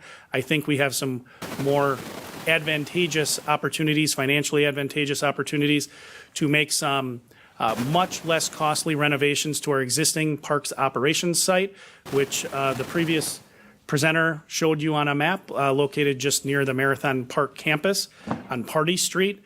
And I think then we would be able to be in a position to, if the board chose to do so, truly redevelop those River Drive parcels sometime in 2025. So that's at a high level, the plan that's before you. As I said, I think it's financially advantageous for a number of reasons. The other piece I want to highlight is based on some direction from the HR Finance and Property Committee relative to examining the benefits that we provide our employees, and also look at opportunities for how to support the expansion of childcare availability within our community, not necessarily through the county operating that directly. You'll see within that red square, I guess, peach color at the bottom, to the bottom right of that. It's noted for renovation and noted as multi-use general office. That was, in our investigation of this space, we learned that was formerly utilized for a childcare center on site. In speaking with North Central Healthcare, they certainly have very similar pressures that we have relative to securing employees, retaining employees, and the pressures that come with childcare. We actually, after speaking with the HR Finance and Property Committee, getting some direction from them about, examining what we could do to support our own employees, reached out to a third-party provider and had them walk through that space. That was a very productive conversation about the potential for someone else to operate within that space to, again, increase the local availability of childcare within our community. We don't have an agreement yet to do that. I certainly would bring that back to the board. We're proposing to renovate that in a way where we have the flexibility, essentially, to have that leased to such a provider, but at the same time, if that doesn't work, or if the board would prefer we not move in that direction, it would be renovated for multi-use general office space. So that's at a high level. I know it's been a long day already. I'm happy to answer any questions, but this plan was presented to HR Finance and Property and then moved to the full board for consideration. Questions? Supervisor Wilhelm. What would be the cost of the renovation? That's the part that we're in right now, and I don't know, Chris, if you want to come up and talk to that. But right now, we're, as referenced in the resolution, we have retained an architect through the design process, and they're meeting with, they've started the meetings with the individual departments that are noted on the document to really look at minimal renovation and what would be necessary in terms of construction, design, and costs. So as was referenced previously, there are kind of overlapping projects in this space. So some of the funding for like the HVAC and mechanicals has already been allocated by, previously. So that funding is there. The renovation piece was really kind of the phase we're at now is moving towards a schematic design based on the general concept that's in front of you. And once you get that schematic design in place, you'll be able to identify which walls come down, which we're trying to minimize that, and really keep that cost down. But once you get that schematic design piece done, that will then inform the overall cost of the renovation. And I'll say too, even within that space, the majority of the cost is going to be involved in in taking out hard cap ceilings and putting in drop tiles like you have in this room here. So you have easy access to IT infrastructure and all this. Sprinkling it so that it's back to code, because that portion of the building hasn't been sprinkled for fire suppression. So one portion of it on the left side of the building is to code, and so but that will be another part of it, is bringing that part of the building back up to code. The actual renovations themselves are going to be minimal. It's going to be mostly the ceiling, knocking down a few walls to facilitate kind of continuity within the individual suites where those departments are located, and then, updating things like paint or making bathrooms all ADA compliant. So we don't know the exact figure, and so I don't want to speculate here tonight, but certainly as this moves forward and we get a schematic design, I can let people know where that's headed once we know kind of how that shakes out. Supervisor Shafinsky. Thank you, Chair. Mr. Administrator, how close are we to being able to vacate the Thomas Street building? Great question. Pretty close. I know that's not helpful. Social services is entirely out of that building. Maybe they have a couple of things in there, but all the staff have moved. That was accomplished previously. We have a portion of that building, if you've been there, it's utilized. We have a lease with Marathon County Employee Credit Union. Contrary to the name, it's not a county department, but it serves Marathon County employees, City of Wausau employees, government employees, so state employees, veterans, and I'm sure I'm leaving some people out.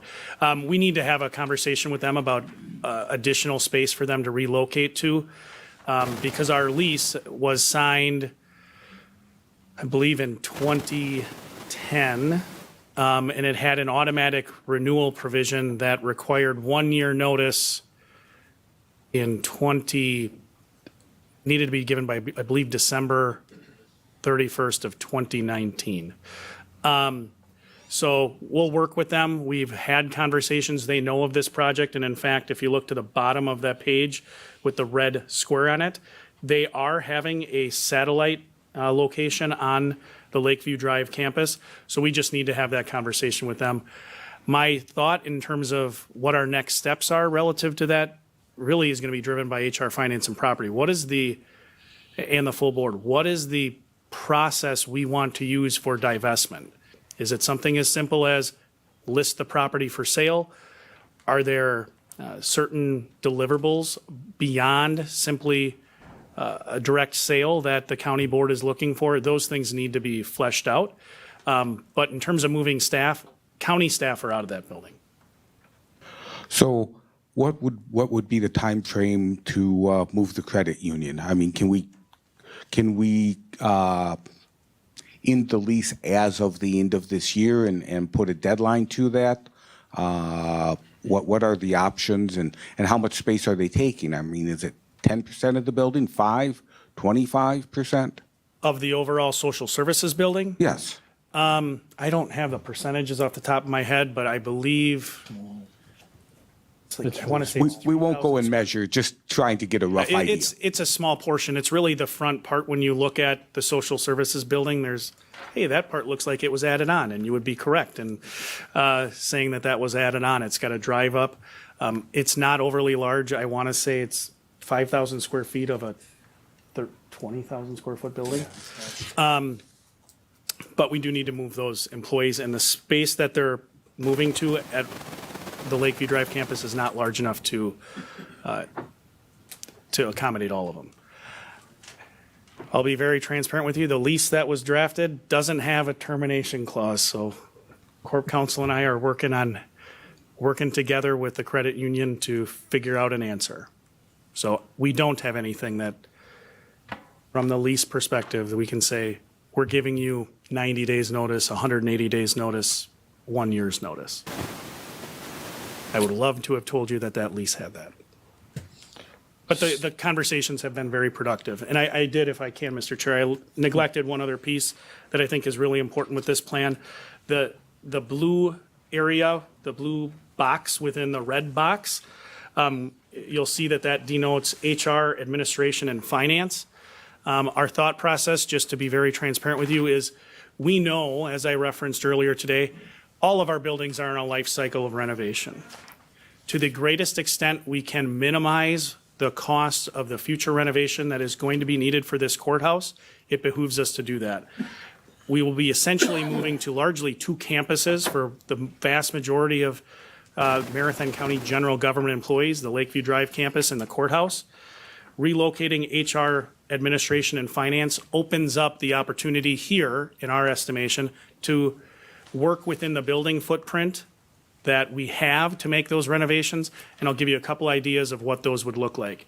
Normally, in a modern designed courthouse with a jail, you would have separate hallways where inmates and corrections staff would move inmates to and from court hearings where they need to personally appear.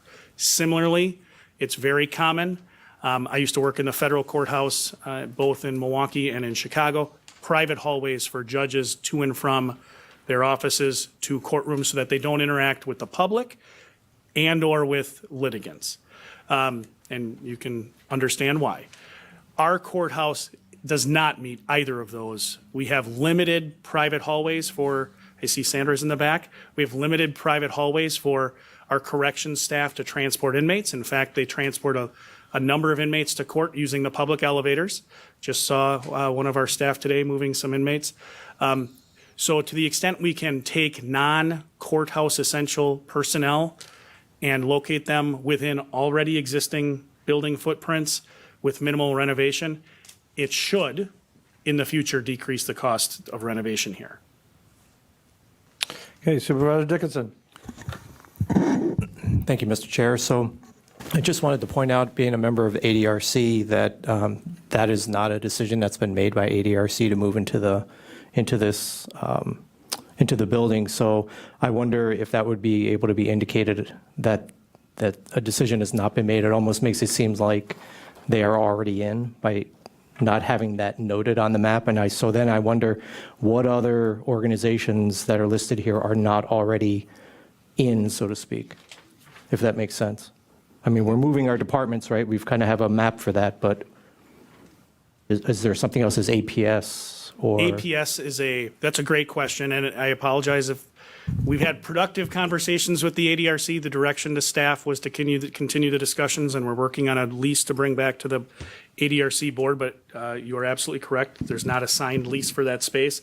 All of the other departments are either county departments or with respect to APS, that is a North Central Healthcare department, and we've had conversations with Adult Protective Services, that's what APS stands for, to move back to that site. They are currently located adjacent to the Aging Disability Resource Center on Stewart Avenue, and the reason for that is what I alluded to before. They're currently paying rent. It's financially advantageous for North Central Healthcare to not have them pay rent at an exterior location, and they can then utilize and repurpose those dollars to servicing the debt that they have due to the renovation. Additional question. Go ahead. And that is, so you mentioned the child care entity, and I'm sure you don't want to mention who that is. I would assume it's one that already exists, a child care that already exists. Yeah, I don't think I have any reason I can't say. We talked to the Y and had them walk through, and we had good conversations about the potential for that space to be utilized for that. Of course, that doesn't mean that the Y would be the one to do it. We would go through our procurement process to do that. But my point in bringing that up is that the conversations were such that the belief was that minimal renovation could be done to that space to make it available and suitable based on code for provision for childcare. So then I just had a follow-up on that then. Is that moving the existing facility they have now in there, or is it an extension of what they're doing? Because if potentially they're moving into our building, and then you see where I'm going with that? That it would lower the child care providers in the area? I wouldn't want to speak for them as to, I mean, they haven't committed to anything, just like with respect to your point relative to the ADRC. However, in the conversations that we've had, we've made very clear that our desire would be to have a rising tide lift all boats, that we wouldn't simply take child care providers or staff from one facility to another. Supervisor Marshall. Thank you, Mr. Chair. I had a question on, it seems like the Venture Architects and Myron Construction have already been selected. Does that mean that we're not going to bid the design and they're single sourced? So that phase of the project was part of last year's capital improvement plan. So we split this project up into different pieces so that we could reallocate some of the capital funds to do more, really. And so there was an RFP done for them. It wasn't a sole source. And so they came in as the design. We interviewed the folks, the last two candidates as well, to kind of make the final determination. And it's the same thing with Myron. An RFP was put out for construction management. So both of those ended up being selected through the process. And as you know, I mean, there's various factors that come into play. Cost is a significant one, and I'll say both of those came in well under the other people who had responded. Does that include the cost of the project or the cost of just the management of the project? It doesn't include the cost of the overall renovation, but it does include things like construction administration and construction management. Supervisor Baker. Thank you, Chair Gibbs. I have a question and then a comment after the answer to the question. So in Resolution R 2223, whereas the Board of Supervisors of Marathon County approved the 2023 to 2027 Capital Improvement Program, CIP, and budget. And I am wondering where it is that we did that. In September 22nd of 2022 packet, we did approve the 2023 Capital Improvement Program, but I have not found where we approved the remaining years. You're talking about the entire 5-year plan? Correct. Sure. So the only thing that was brought forward for approval was the capital budget itself, but we did bring forward the 5-year plan. And as part of that, I tried to be deliberate in the sense of putting for planning purposes only, because a lot of the things that are out there are going to shift based on fund availability, and also some of the things you were talking about previously in terms of, if there's a large project, like if you're going to entertain a highway project at some point, it wouldn't make sense to even start looking at that until 2027. So it had been listed on there in 2024. Clearly, it's not going to be part of the CIP for 24, so you would just move that out. So those projects in those areas move around quite a bit, other than the things that we know are going to be at end of life based on life cycle and things like that. So there was no approval of the planning document, but there was the approval of the actual funding of the capital budget itself. That's not clear enough at all for me. There was approval of what budget, capital budget? The capital budget is the capital improvement plan funds that you allocated for 2023 projects. Right. And it says that we approved the 2023 to 2027 capital improvement program. Where did we approve that? I see your point. So if it helps, I can strike the 2027 piece. Thank you, that would help. So then my comment, or also a question. In the second to last, whereas the 2022 CIP will include a funding request for the completion of this renovation project. We don't have that number yet, as was discussed. Correct. If we waited and did not have this resolution at this point in time, how would that impact your decisions and our progress going forward? What is the impetus for this resolution at this time? At this time is to get the concept that says, okay, we approve moving these departments down so that you can actually finalize the design plan, which leads to the schematic design, which then allows you to actually get cost estimates that you can then inform the bidding process for the next phases. What was the other part of your question? I'm sorry. Essentially, my concern is that we have a history of asking for resolutions that are very vague, that do not include financial numbers. And then some point down the line, we'll be told that we already approved this back on such and such a date when we do get the numbers. So I'm uncomfortable voting for things where there's not numbers attached. And I'm wondering if we did not have this resolution, just had an educational presentation like we're doing and then get feedback, I think that's very valuable. But I'm uncomfortable voting for a resolution like this without actually knowing what the cost is going to be. No, I understand your concern, but in terms of the process for projects like this, there's no way I could tell you what that number would be until you have a schematic design. And so if I don't have approval for what actually goes in the space, I can't tell you what that design would actually be, because who goes there and how it plays out. I mean, obviously it's minimal renovation, so like the ADRC space, for example, has almost no change to that location. So there's going to be almost no cost of that outside of some of the HVAC and mechanicals. If hypothetically this went forward and you decided to not approve any of this, then the rest of the projects that you've previously approved, the HVAC, mechanicals, and things like that, would be completed as part of the schedule. It's just you'd have nobody moving in that space. Supervisor Marshall. Thank you, Mr. Chair. If you think about it, when you renovate your home, if you're hiring an architect, you say, I'm setting aside $10,000 to hire my architect, but I give him a budget of, say, $300,000 to work with. Do we know if this is a $10 million project, a $50 million project? Do we have any limitations on Myron Construction and Venture Architects? Well, the framing of the actual project costs are going to be, again, dictated on how that design is shaped. And so if we move forward with this concept, then you would get a schematic design, which would give you more specific numbers.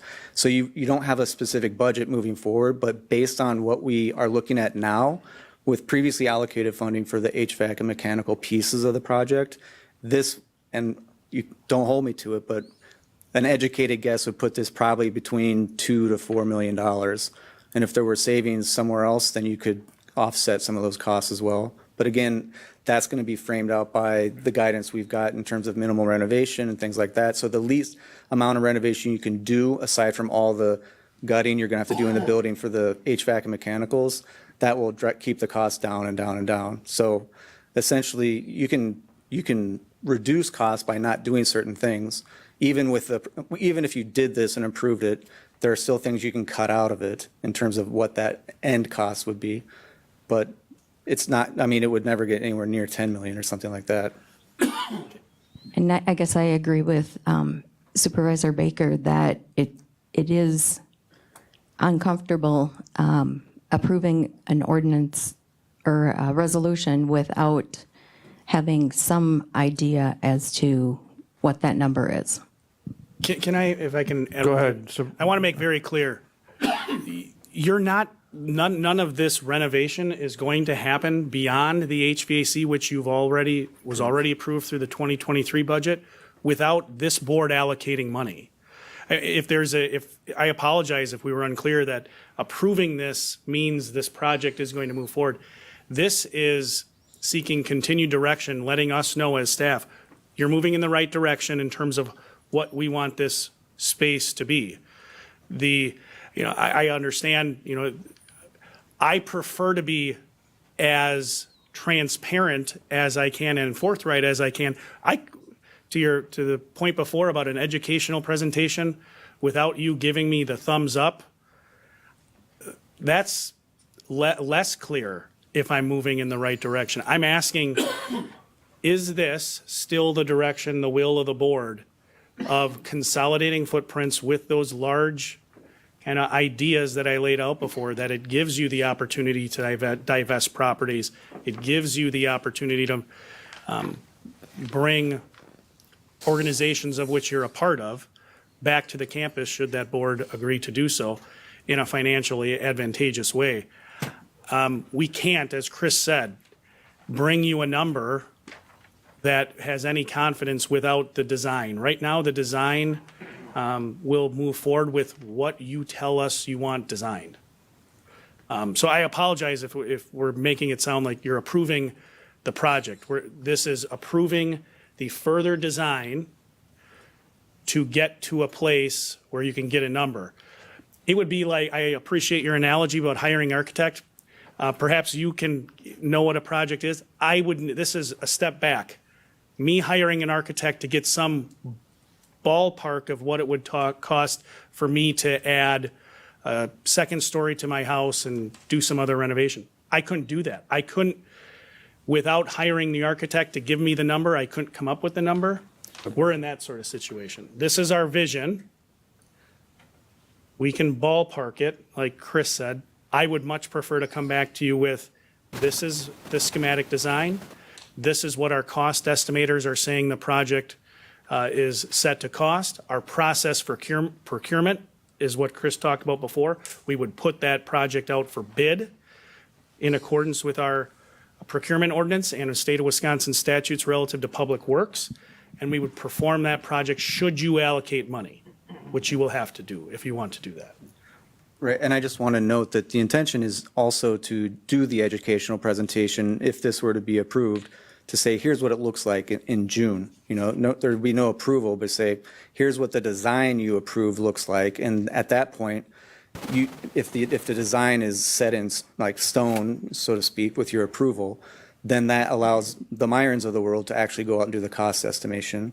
Then after June, those cost estimates would then fold into the CIP process, and so you would see it as a CIP project, which essentially would be the second and third and fourth phases of the project that we broke into pieces last year so that we could just get this first initial piece done to say, what would it look like, and then what would it cost? I guess the only thing I would add, one thing that I would add is there's a cost to doing nothing also. And the cost of doing nothing is continued occupancy long-term of River Drive facilities with the various departments that we already talked about. Without doing nothing, we can't come, as the administrator and the deputy administrator has pointed out, they can't come back with a number to tell you what the cost of renovation is without a design. I liken it to, I can decide what a budget will be, but a budget's going to determine what the project ends up to be. In other words, if I go out and say, I got $10,000 to renovate my house, that may not get me what I wanted, but it'll get me what the contractor will provide for $10,000. And that might be something different than what I need to be able to accomplish the goal, and that is the goal to vacate River Drive and fully vacate the Thomas Street and continue to combine the multiple departments in one area. Supervisor Shafinsky. Thank you, Chairman. And I, with respect to staff, I completely understand. We're sort of in the proverbial chicken and an egg process here. We're asking you both sides of the question, and I understand that. To inform everybody who may not be part of the commercial construction process, understand something. Architects and design engineers work on a percentage commission basis. They have no incentive to ever design a middle-of-the-road building. They want to build the Taj Mahal every single time because it's in their economic interest. Clearly understand that. But I think what we need from you, and maybe you've done this before because this plan has partially been in place before this board was constituted. But what we need from you is a better understanding of what the cost benefit is of this consolidation plan. How much are we expecting to, and understand it's an estimate, but how much money are we going to save on an annual basis? How much can we potentially recoup from divesting of properties so that we can look at this as a whole and say, does this make economic sense for the county in a 1 year, 5 year, 10 year, cycle? So we need more of that information, and it doesn't have to be perfect, but right now we're talking about a cloud, and it's a very nebulous cloud, and there's no detail. So thank you. You make good points there, and I think the two things I would say is that they do work on a percentage basis, but they don't get to build what they want to build. They build what we tell them to build. And we have a lot of in-house expertise in facilities that more or less kind of go along with the entire process and make sure that they're doing what we're asking them to do. So if it's don't do this, don't do that, that's not going to happen. Well, I understand we control them, but I also understand the process, and perhaps we as a board will exercise more control than customary, but oftentimes the professionals run away with the process because the people tasked with overseeing the guidance of the entire project are not professionals. We're amateurs at it. So, I would assure you that we are not amateurs in this business. So no, correct, and that's essentially what we're asking for too here is a framework in terms of what do you want us to tell them to design. And so we're coming to you in multiple pieces along the way to make sure that you're up to date in terms of where is it at, and then what do you want to see. So if you didn't want to see any of this, then we would just kill the project. If you wanted to move one department would move. If it was 5, it was all, it's essentially what you want to do, but you're deciding the framework, and then we take that back and say, this is what it is, and this is what it's got to look like. So I think there is a lot of control you have, and there's not going to be a lot of ill-advised sorts of things that are just sort of fluff to blow up a percentage point. And that's my experience so far in Marathon County. That's my experience in Portage County in terms of planning the projects themselves. And also, you have the architects, it's a team in terms of vetting numbers. And so you even go out and vet numbers in terms of the percentage, contingency, all these things. You can go back and seek other sort of vetting of those things to make sure that they're dialing in where they should. And we've even done that with the HVAC and mechanical numbers for this. As part of that, we said, hey, we need you to truth out to say, are the numbers that we've allocated previously still going to hold to this? And we were right on. So that was good. And so again, there's not going to be anything added to it or trying to, pad the pocketbooks of the people we're working with. They ultimately want to do what we want them to do. And so I'm just trying to tell you that from our point of view in facilities, we're going to do what you tell us to, and not what the architect or construction manager tells us to do. That's not their role.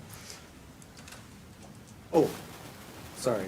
The other piece about, in terms of costs, I think, I don't have the exact numbers off the top of my head, but I can tell you for a fact that if you divest from Thomas Street, I mean, we've already throttled back the HVAC. We're not going to turn on the coolers if we don't have to, because that's the most expensive part of that.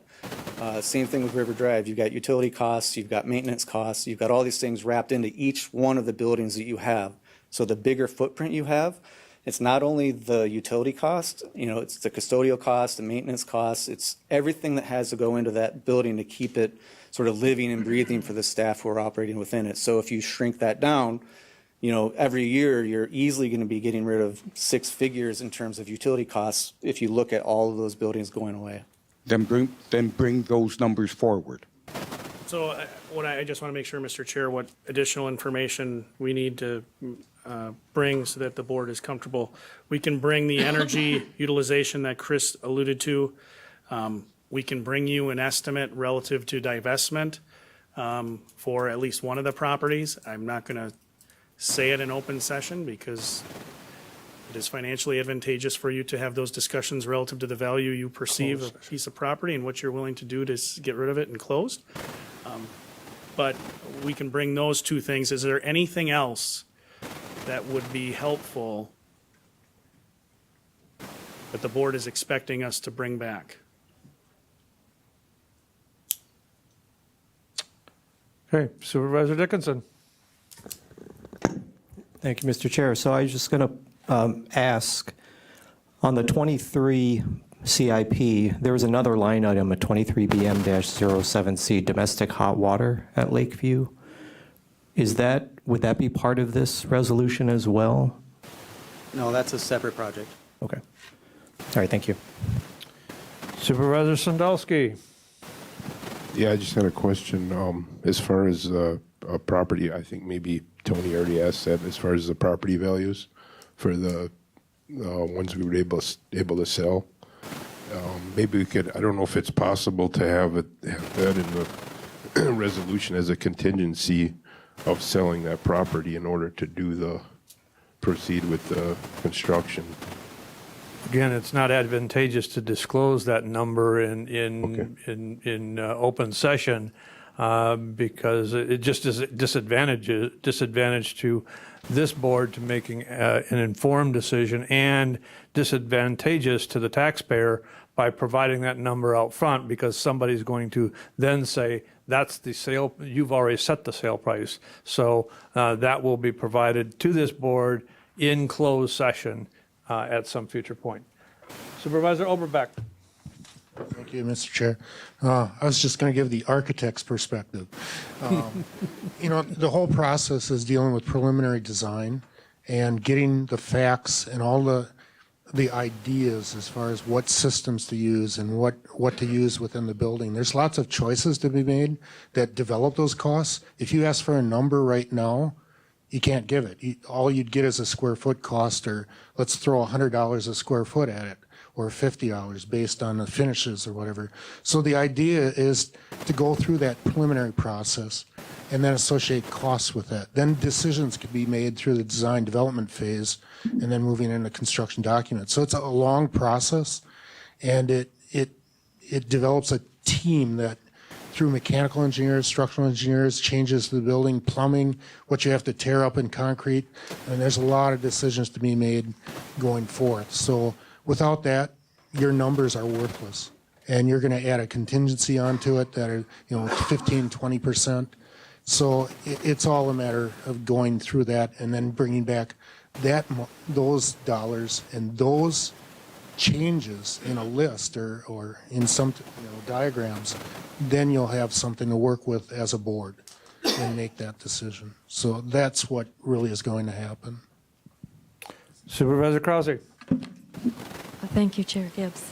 I haven't really, that I can recall, approved any particular style of architecture design, and I've not ever done anything like that for my home or whatever either. But I have visited some of the Marathon County buildings, such as social services, the Department of Health building that was set way back from North Central Healthcare. And I visited the River Drive UW Extension Parks and Veterans building. And I can say about their architecture that it's absolutely blah, ugly, sterile, uninteresting, boring, dull. So I would encourage whoever they get, these people who are going to be designing this, that they do something that makes the citizens of Marathon County proud of the money that was spent on these future design of these future buildings, and that they be interesting and artistic or appealing to the senses. Thank you. Supervisor Langenhan. Thank you, Mr. Chair. I just need a little bit more information as far as process. And by the way, if we can do anything about that buzzing in the background, that'd be great for IT or whomever. That'd be excellent. It's kind of distracting. So this is the concept, right? You've given us the concept. There are certain things that need to be done in order to arrive at this concept, right? There's certain functions or certain work that needs to be done, right? That's where the design space comes into play. I guess one point I want to ask is that once that design space is completed, I'm guessing that the county would go out for bids in order to complete those steps, in order to arrive at the concept, right?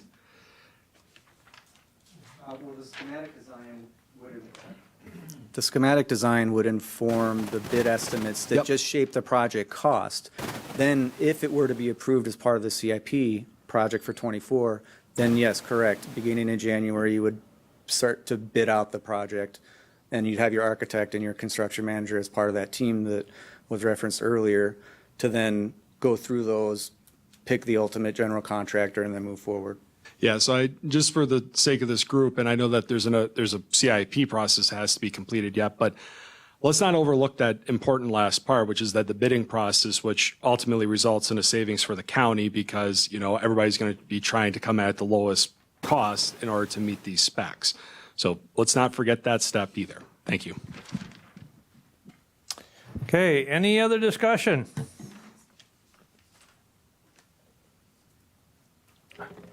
Supervisor Gisselman. Yes, thank you. Looking at visiting the whole complex out there, this is based on a lot of citizens of Marathon County coming there. I think it's really based on a lot of customer activity. And when I look at the parking, it's already becoming quite full. Specifically with regard to the large one as you come in off of Lakeview Drive. And I know it's tucked away back there, but I think that I'm concerned that the citizens coming to view some of these offices are going to have to maybe walk a ways. And I use the warm water pool often, and I see what what the design of some of that, especially the parking, and I know this isn't about the parking, but my concern is with regard to the lack of parking for the citizens that are going to be coming to these different departments that, that's where you're loading county services up pretty much, and I get that. But I think we have to make sure that we have adequate parking there so that, and within close proximity to the front door, 9 months of the year, a lot of ice and snow. That's just my concern because I see that happening a lot out there, and that would be my concern. Not so much but when you're loading a lot of departments there that demand, citizens come and visit, I think that we have to be aware of how they get there and where they are and how they get in. Thank you. No, it's a good question or a good comment to make, and you're correct in that right now parking is tighter than it will be, but that's primarily because there's at least 2 portions of a lot or of lots taken up by construction vehicles and things like this. So as the construction is completed for what's ongoing right now, those lots will open up. Similarly, on the flip side of that sheet I handed you, there's a building with an X through it. That's the current C wing. That building is going to be demolished this summer and will create an additional 138 spots, I believe. So you'll have just about 1,000 parking spots available on the campus as a whole. And staff is directed to park in the back because they can come in through the back. They're all badged. They don't need to be coming through the front. And so as staff is coming in, they're not going to be taking up those spots. And I'll tell you, too, that 2 or 3 times a week, I'll go out and walk the lots and count how many spots are open or not available, just to kind of get a read on our staff parking where they should be, or is there some parking flow, like we could indicate there, hey, there's spots here that people aren't seeing.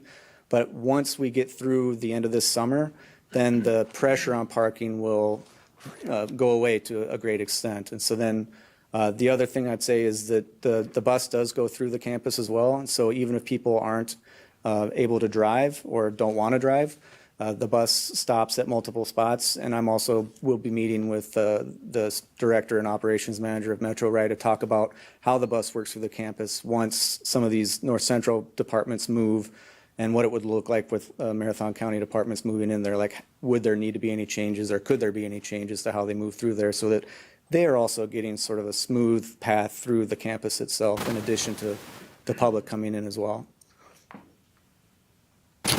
Other questions? All right. We'll have some more information on Tuesday.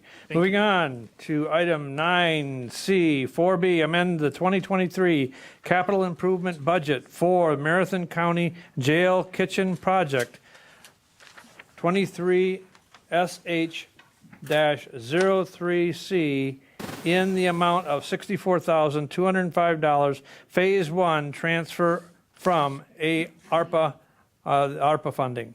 Resolution 23-23. Questions?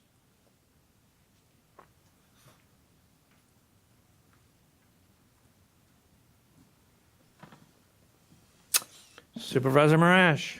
Thank you, Mr. Chair. I just have a general question about ARPA funds after using this amount. If it's approved, how much would we have left? We can get that number to you. That's not a problem. Supervisor Shafinsky. Thank you, Chairman. So Phase 1 sort of indicates that there would be a Phase 2. Do we have an estimate? And of course, once you've approved Phase 1, it's awfully hard not to approve Phase 2.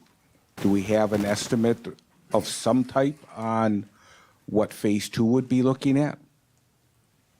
So we're kind of back in a situation we were just previously in. And so the next phase would come back to you for approval. But I think the point to this one is underlying it is slightly different from what we were discussing previously, because it's a mandated thing that we have to do. And so really what we're trying to do from a staff perspective is figure out what's the most viable long-term solution for the county to provide these jail meals to the folks who are in the jail. And so the Phase 1, to your point, is getting that schematic design within the space to figure out, okay, what then needs to actually happen in that space to make it a working kitchen where the meals can be prepped. I'll also be able to tell you that the pluses on this side is that Because we know the space really well, and we've recently completed a lot of HVAC work in spaces throughout the jail, but adjacent to this space as well, facilities will be able to do a lot of the construction management on this one on our own. And Angus Young, who's doing the work, also is very familiar with the space. And so there's not going to be any sort of extensive homework that needs to get done. And there's based on some equipment that was previously in there, there's already some roof penetrations and drains that won't have to be done to make the space work. It's really wrapped up in sort of the flow of the preparation and then what equipment really needs to go in there to prepare the meals that need to get prepared. And that will be, shaped somewhat by the menus that you would put forward. And so you would kind of try to shape the equipment in a way that dovetails with the food that you provide, and that's where some of the vendor's perspective come in. Okay, so you're going into way too much detail. The question I'm asking is phase two another 65,000, 165,000, or 25,000? Can you give us some notion of an idea? That's the number we need. Right.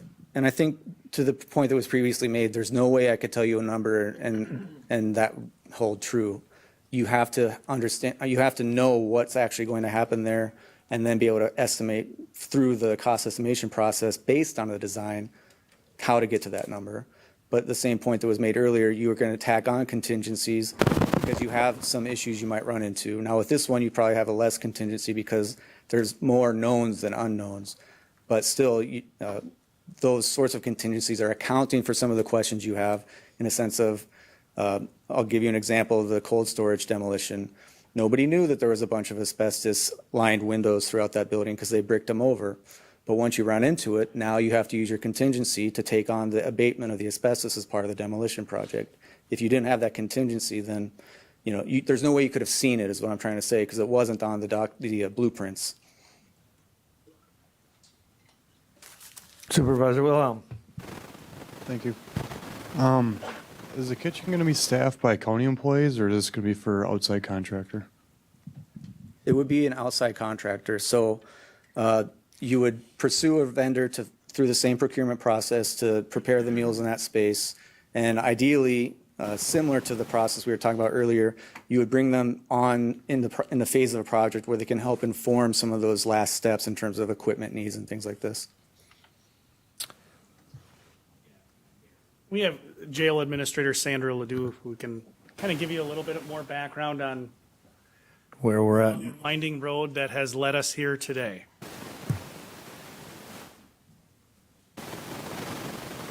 Good evening, and thank you. I know we're getting long in time, so I'll be brief unless you have questions. To give you a little bit of background about myself, I've been here for about 9 years as the jail administrator. I've been in corrections for 24 years. Prior to this, I was in Oneida County as their jail administrator as well. So historically, there are a number of ways that food can be provided in the jail. First, the sheriff's wife can run the kitchen. Our sheriff's wife will not do that. Secondly, the county can utilize their own staff and they can decide to run the kitchen, or you can go out to a vendor.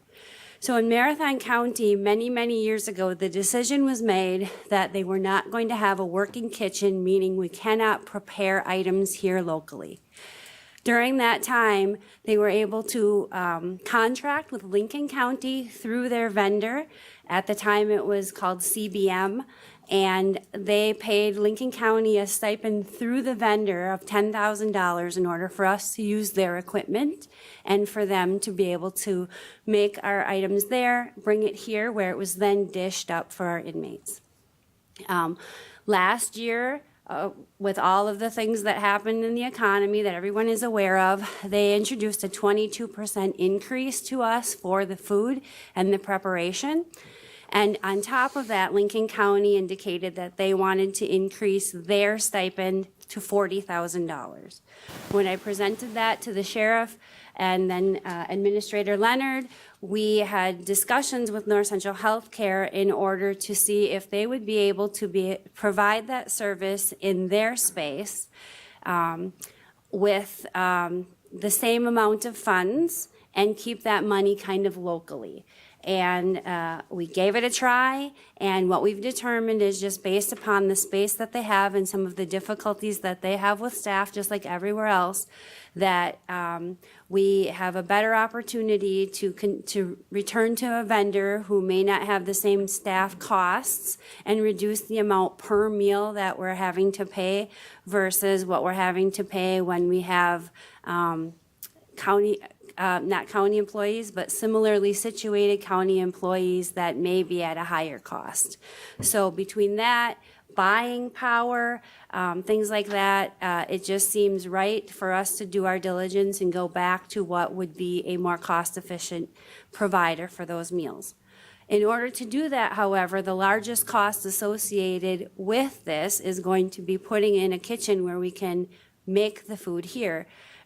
So just like if you're going to buy an oven for your home versus, go out to eat every day, the upfront cost of the oven is going to hit you, but in the long run, it's going to be more cost efficient for you. So that's how we ended up here.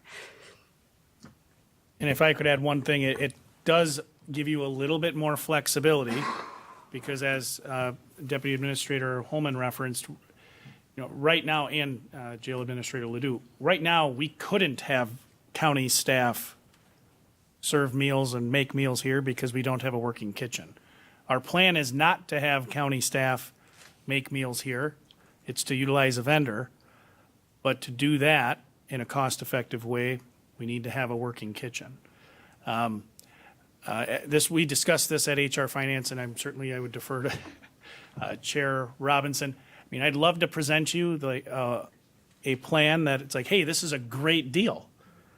There's not a great deal to be had here. There's the least bad outcome. I mean, it's whatever way you go, it's going to cost you more money than it did the last several years. Vendor costs have increased immensely, not only for Marathon County, but when I speak with my colleagues, jail meal costs across the state have gone up. So we're not unique. But this is the best solution that staff have been able to come up with to this point. Supervisor Baker. Thank you, Chair Gibbs. So I have a couple of questions. One is how many square feet is a space? And then the second question is how many people would we expect staff the kitchen and would that be one shift or two? Thank you. I can go by historics and my experience. So obviously, as they were saying before, please don't hold me to it because it's always going to be up to what the vendor determines as the industry experts. But in my experience, what I have seen is that they've been able to do it with approximately 5 full-time staff. And the square footage of that space is maybe 300 or 400. It's not very big.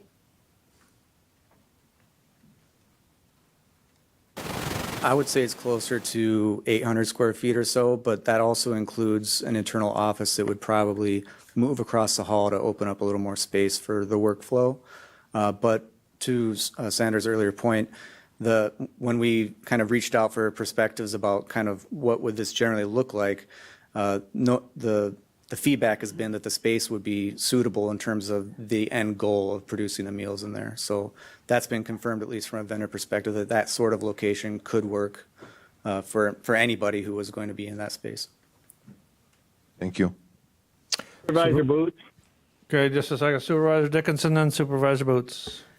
Thank you, Mr. Chair. So I think the same question applies to the first whereas as came up with Lakeview about the dates of 23 to 27. It exists here as well, and it exists on another resolution. But so this wasn't on the CIP at all, whether budgeted for 2023 or planned for 2024. So my question is, and I may have missed it, how did this, when did this come up? Why didn't, between when we had the budget last time? So when we had found out late in the year, which was September of last year, that this increase was going to happen, which was the 22% by the vendor and then the additional $30,000 from Lincoln County, we had the discussion with North Central as to whether or not this would be feasible.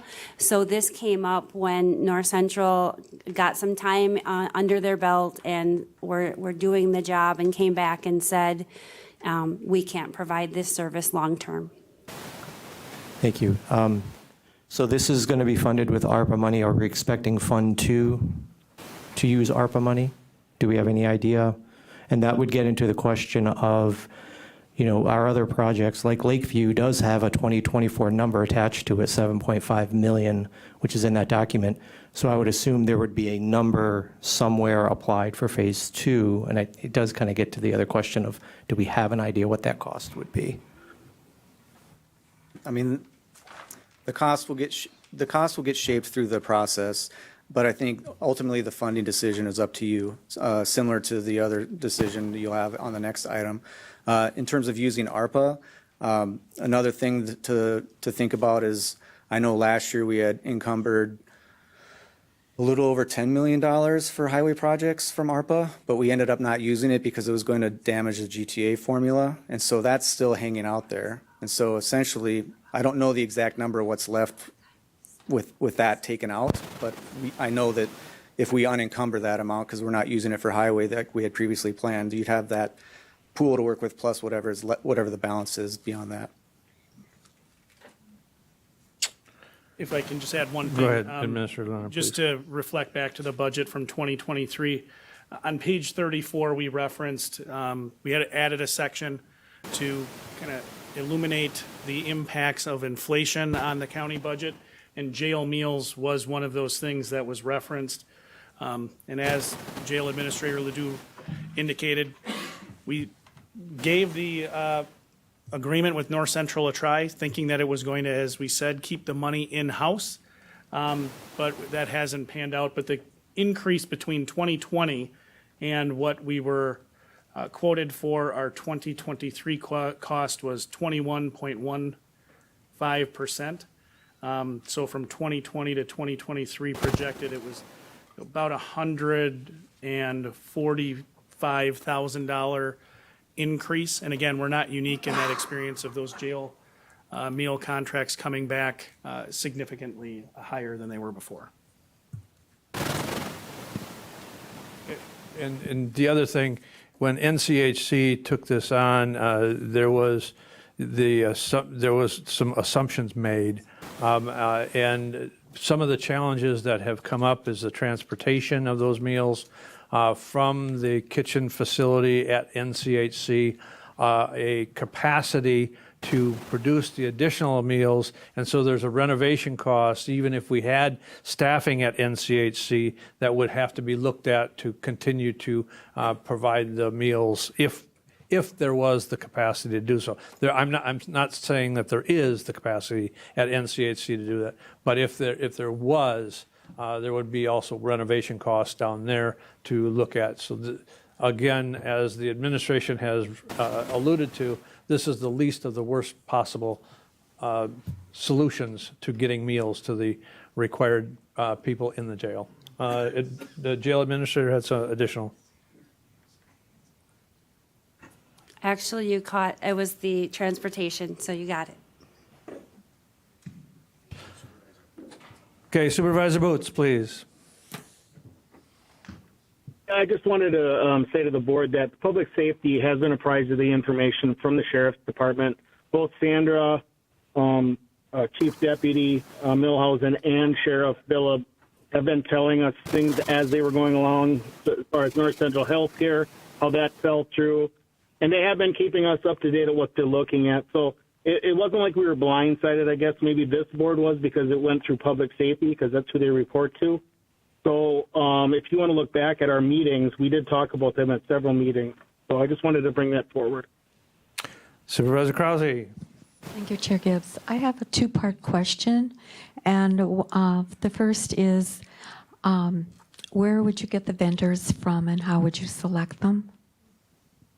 So the vendors would be selected through the RFP process as typical. We've done that historically, and there are multiple vendors that are known as providers in the state for jail food. Okay, thank you. And then the second part was, I've received several complaints from people who have had relatives in the jail and people who have been in the jail that they've received very low quality food, just a very thin slice of meat on a piece of dry white bread, no fresh fruit or vegetables. not decent liquids to drink.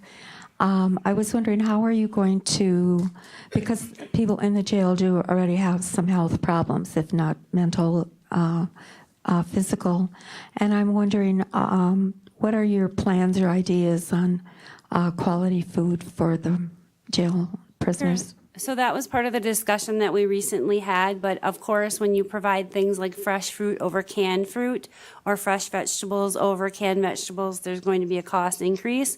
So I certainly can put both of those options out during the RFP process and go back to our, whether it be public safety or whomever, and give them the opportunity to input if they want to pay the increased cost.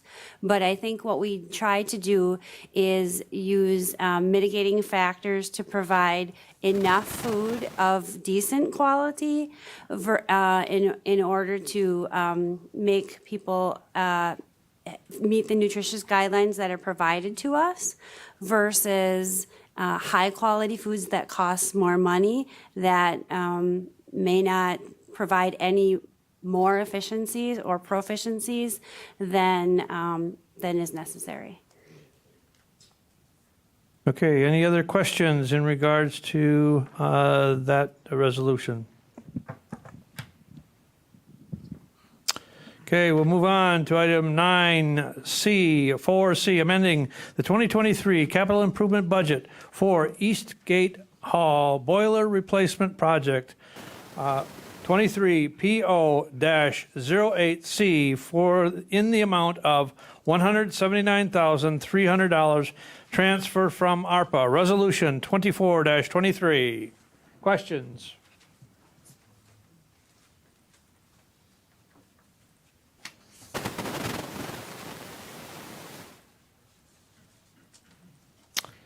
Okay, we'll move on to item 9C5, Health and Human Services Committee and Human Resources and Finance and Property Committee. Item 9C5A, approval of the 2023 budget transfers from the Health Department Anti-Tobacco and Vaping Activity Grant Funds. Resolution 25-23. Any questions?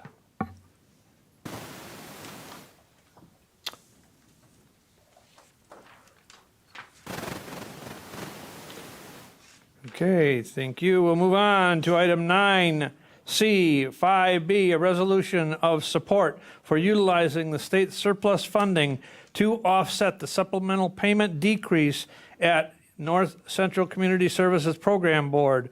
Resolution 26-23. Again, this resolution was taken up by the NCHC Board, approved by the board. It is requesting the state look at backfilling the supplemental payments that were taken from Marathon County and from Lincoln County for supplemental payments to fund their nursing homes.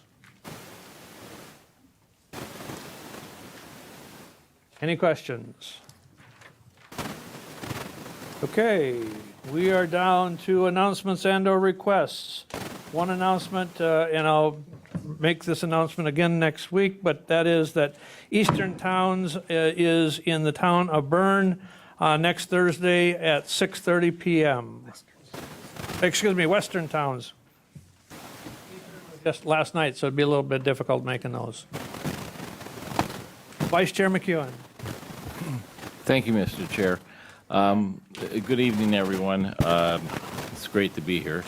I'm sure most of you are aware that in about 4 hours, it'll be a week ago, the condominium that I lived in and 7 other families was destroyed in a fire. Everyone was able to get out safely, and we are moving forward with the process of the insurance. But since that time, I've received many phone calls and emails and texts, many from many of the supervisors here, and that you don't realize how that helps us move forward with the process. We did lose basically all of our stuff, our belongings that we had, but most of that can be replaced.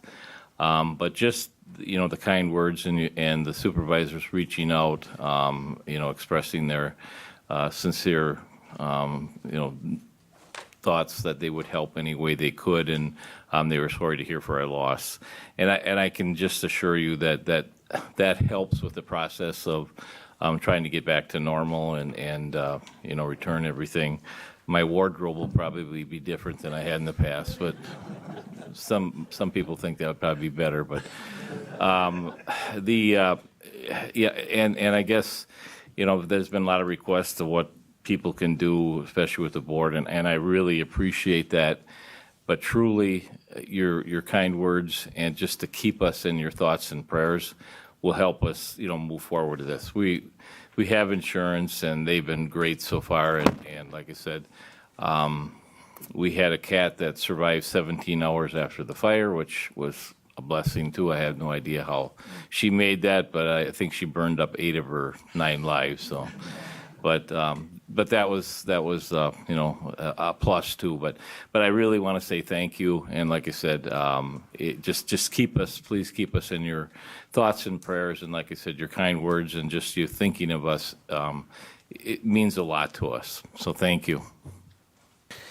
Thank you. Any other requests?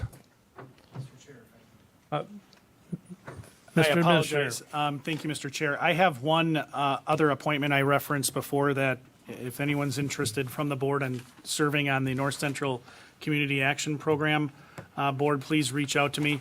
I also have a member that was previously approved on the Board of Health to fulfill the remainder portion of a term. I neglected to get that, ensure that was on the agenda. So I'll send out the materials that the individual submitted previously indicating their intention to be reappointed, and certainly be willing, along with the health officer, to answer any questions on that appointment, but I apologize for that oversight. One other announcement, and that is coming from the chair, and that is in June, the rules require the appointment of the committee to review rules. So the Rules Review Committee will be consummated in June with the approval of the board. So those wishing to serve on that board, on that committee, please make it known to me that your willingness to serve on the Rules Review Committee and we'll bring those names forward for the board to consider at the June meeting. So we do have a little bit of time, but again, please consider that. So with that, we are down to item number 11. What is your pleasure?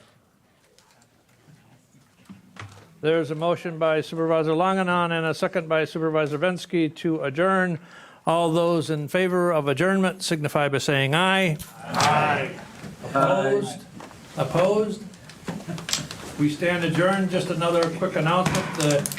Again, the education presentation on the budget will continue on next Tuesday at 4:30. Thank you, everyone, and have a great rest of your evening.